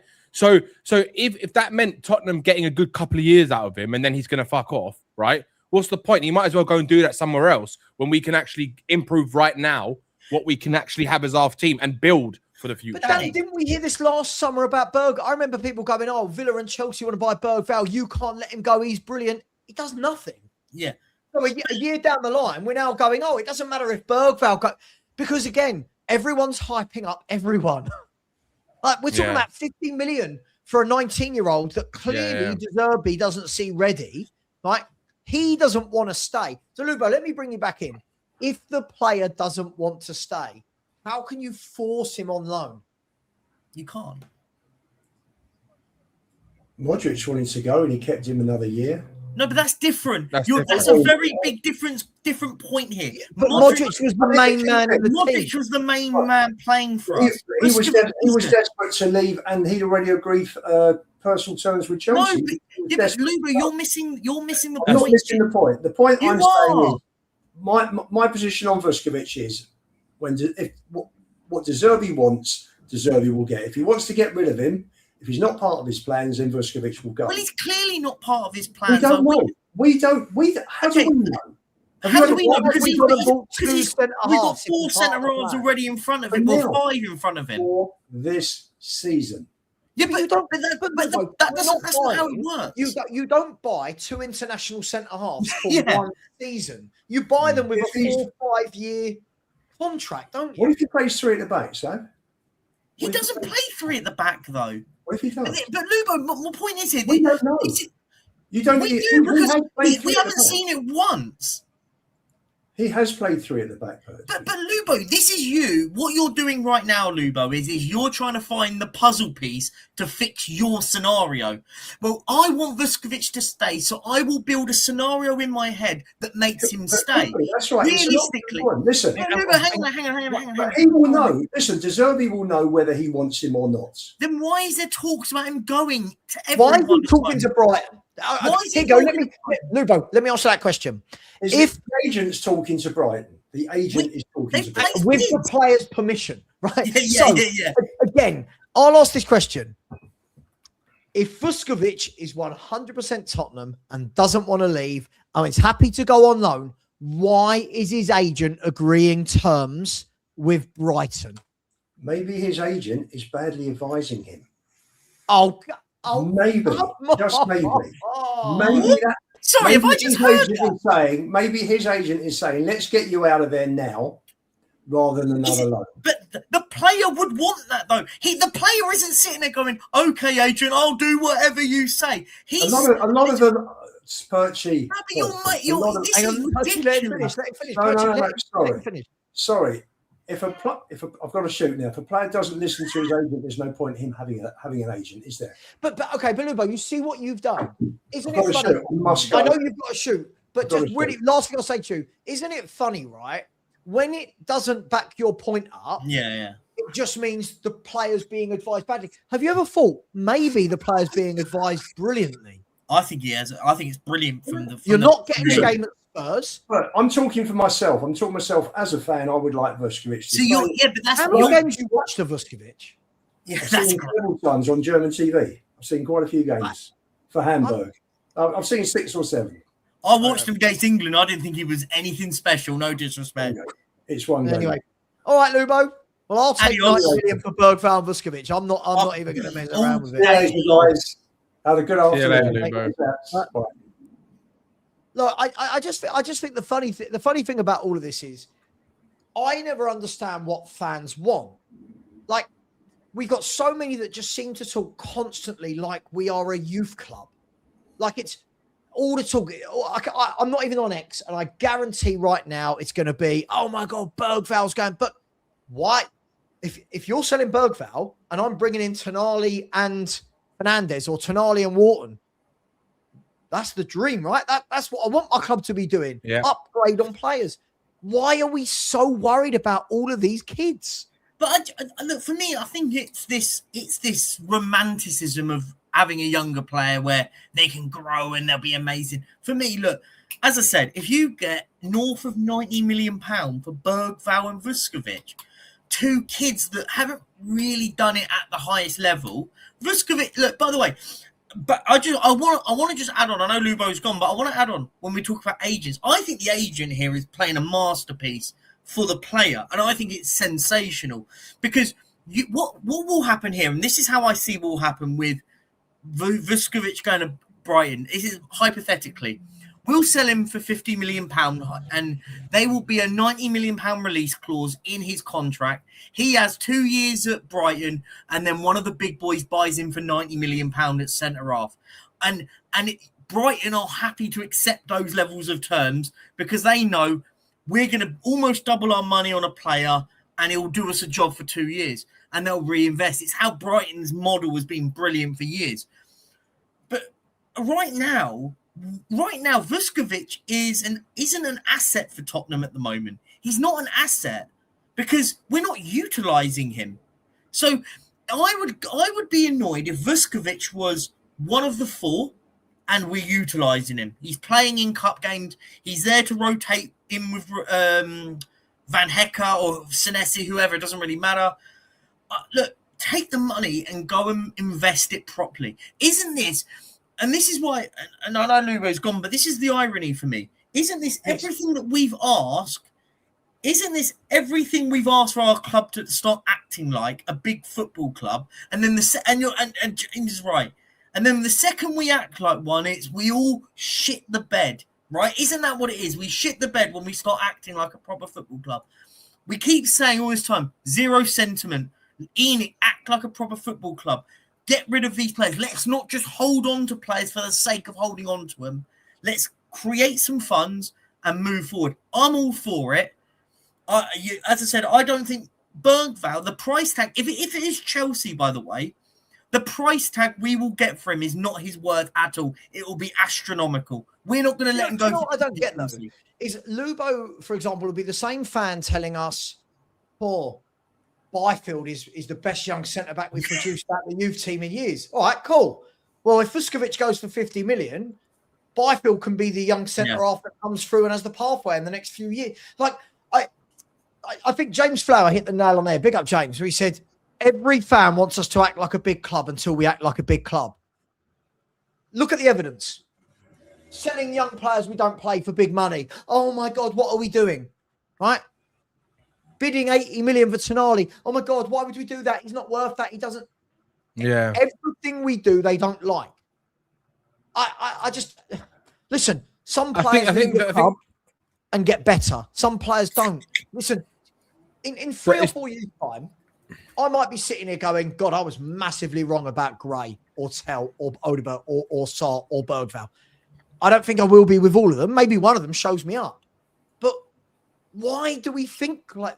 Why don't we want better? It's not even just that, Sava. It's just I think people just want to see the players that we have perform, especially when there's been so much talk about, oh, these are the best players of a generation or best youngsters of generation, when there's not really evidence to show that, right? So, like, look, for me, my stance on these young players, right, because they're not ready. We know. None of us want to believe it, but the truth is they are not ready. And people who think Vuskovic is ready, for example, they have not watched him, right? I've actually watched 5 games of Hamburg this season, and I've not seen a player that's ready to be an elite centre-back at a football club or to be one of the best centre-backs, right? He might become amazing, But right this minute, he's not at that level, right? Especially if we're talking about the Zerbi's ambition is to be in the Champions League, right? He's just not there. He might surprise people, but the difference is what big clubs do, right? What big clubs do is they go and buy. They will put a buyback clause or they'll put a sell-on fee. That's what I'd expect Spurs to do because that's sensible from a business perspective, right? That's what all the biggest clubs do.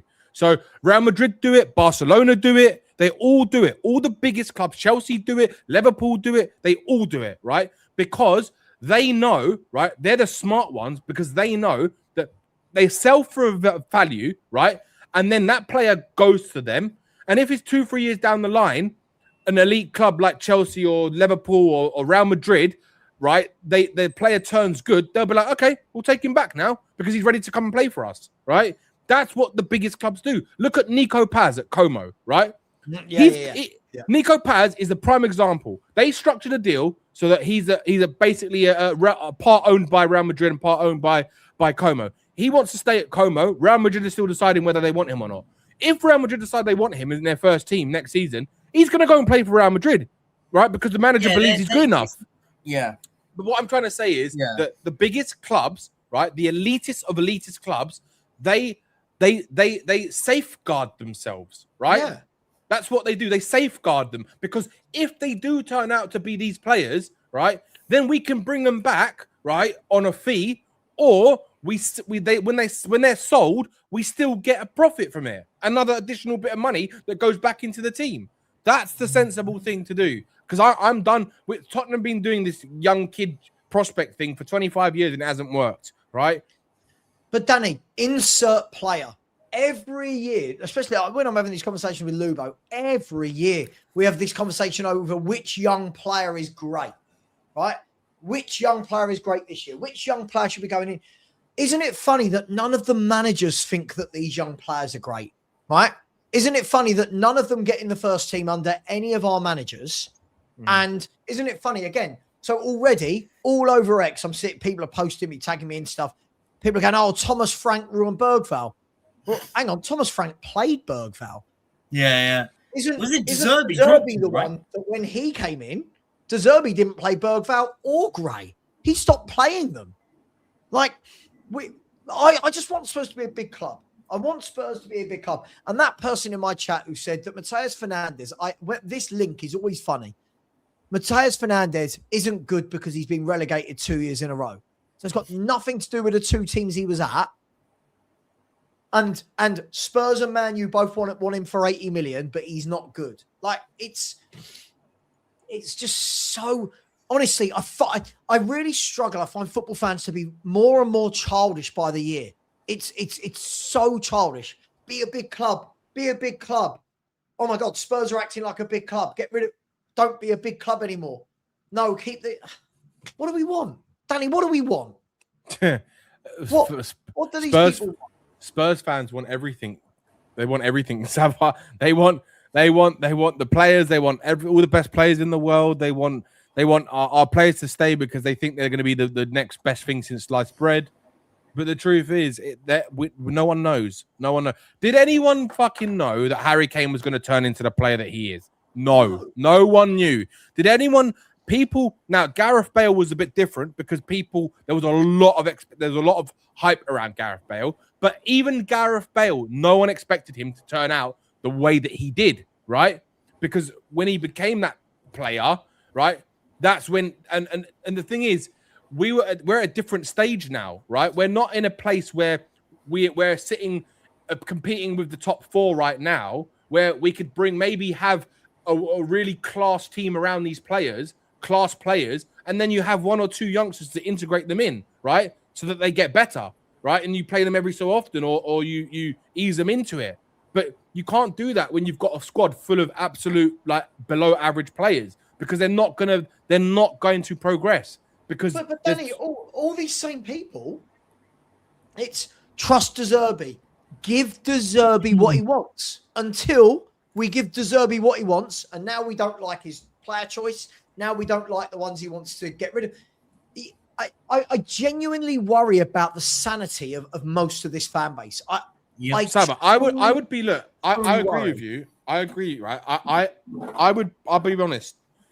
If Spurs sold Vuskovic and which it looks like they will, and Bergvall, and they didn't put a buyback clause and a sell-on fee clause in that contract, I think that is still a small club mentality, right?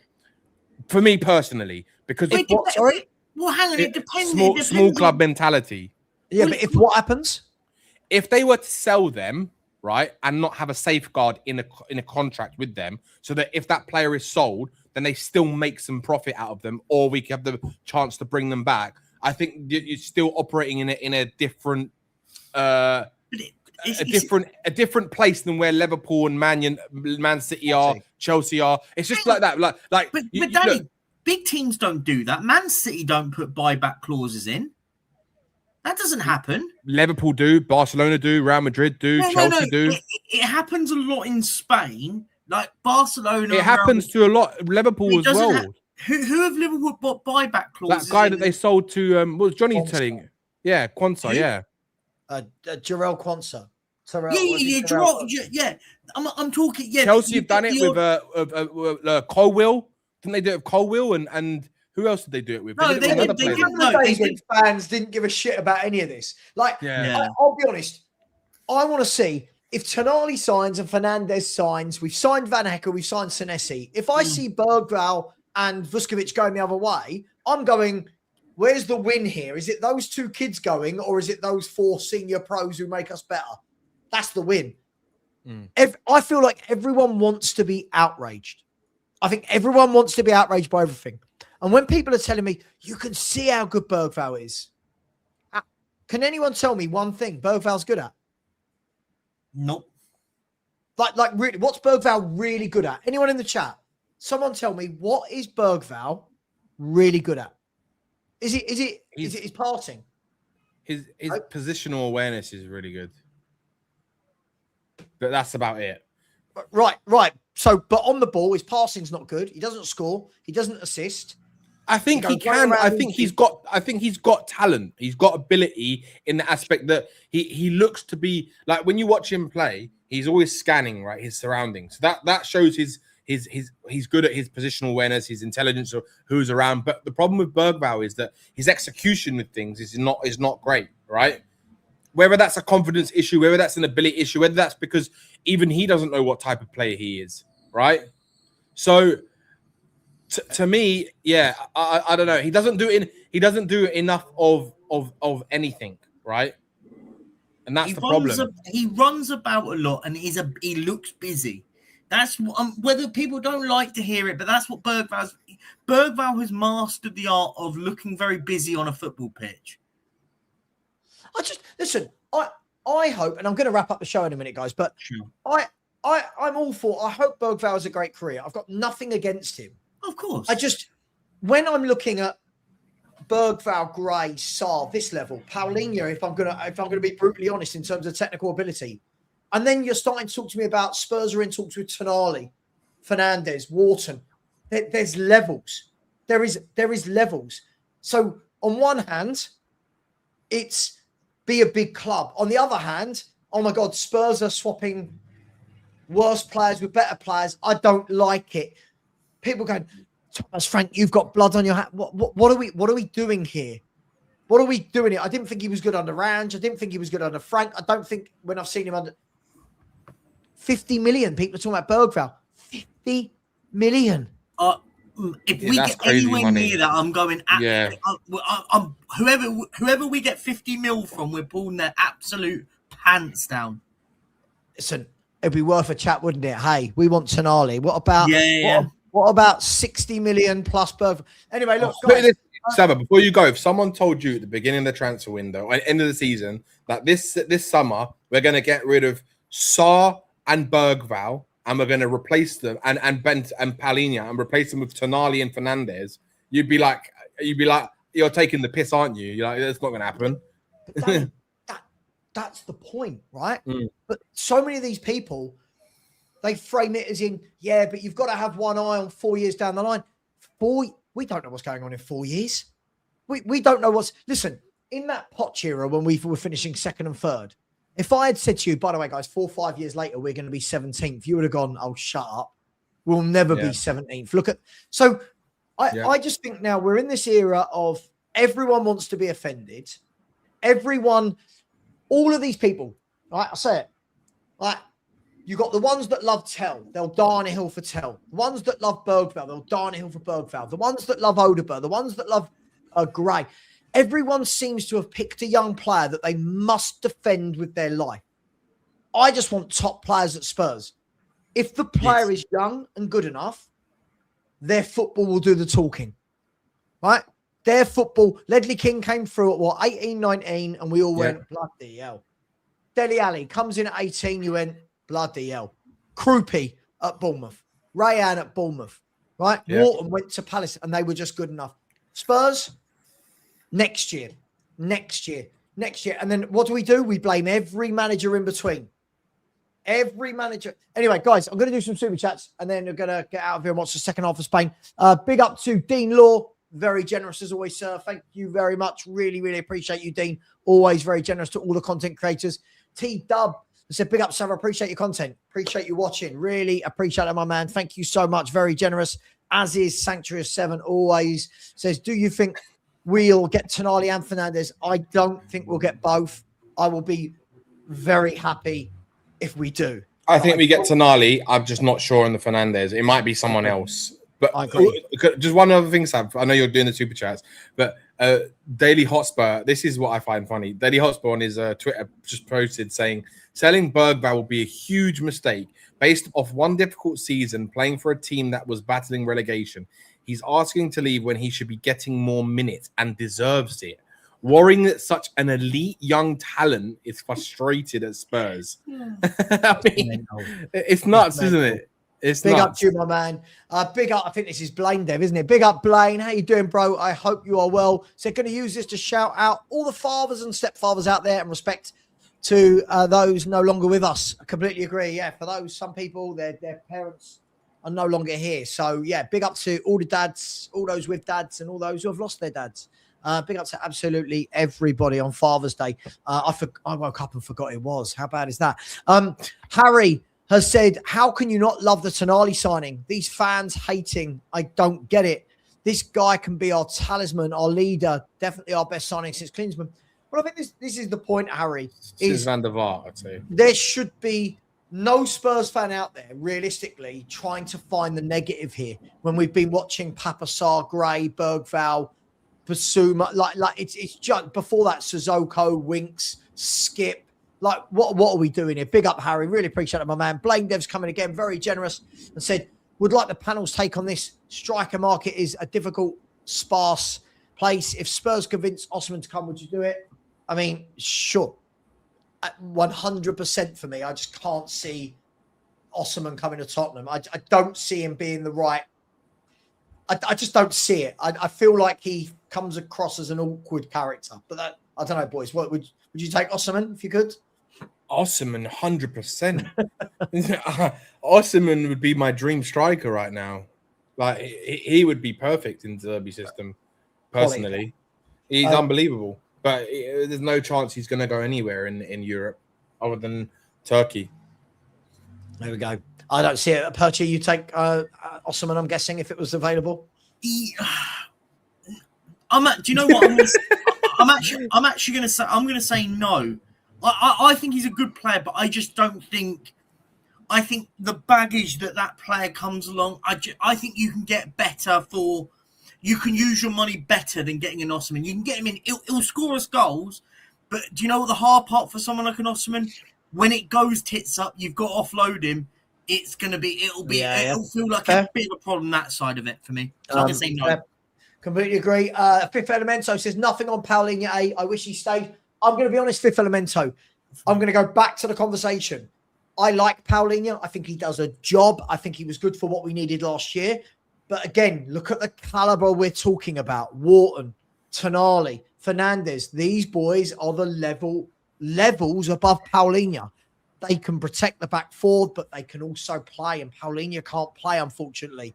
I think this is only my opinion, only me. I think signing Paulinho would be lazy. I think it's a lazy signing.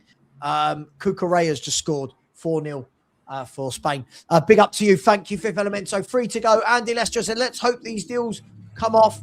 I can't do another season like last year. It was horrible, and this club deserves better. Big up, Sava. Mate, I think we're all in that bracket, right? Whoever we want, I think we're all in that bracket. We don't want another year like last year. I don't think all the deals come off. I think we've got to be realistic with ourselves here. It's not just going to be Spurs rock up and every player goes, yes, yes, yes. But all I care about, and I've said this a million times, if we go for a Fernandes, for example, and it doesn't work, I want to know, right, what's next? Yeah. Who's the next in line? Big up to you, Andy. Very generous as always. Big up to Josh Smith. Said, big up, gents. 50 million for Vuskovic, 40 million for Bergfeld. Mate, I'm mad. All day long. All day for me. All day. Big up to you, Josh. Really appreciate that. And my man, Liston. How you doing, Liston? Says, Bergvall just made a transfer request. Yes, he did. I'm guessing he's been told he's not part of the plans. And if that's the case, we want the manager. We want to back the manager. Don't you give him what he wants. Big up to you, my man. Thanks, guys. Really appreciate your time. I'm going to go and eat now. Spain are 4-0 up for anyone worrying about whether Spain were going to qualify for the next round. They definitely will. They will be right in there towards the end. Much love. Take care. Thanks, Perchy. Thanks, Danny. And as always, come on, you Spurs.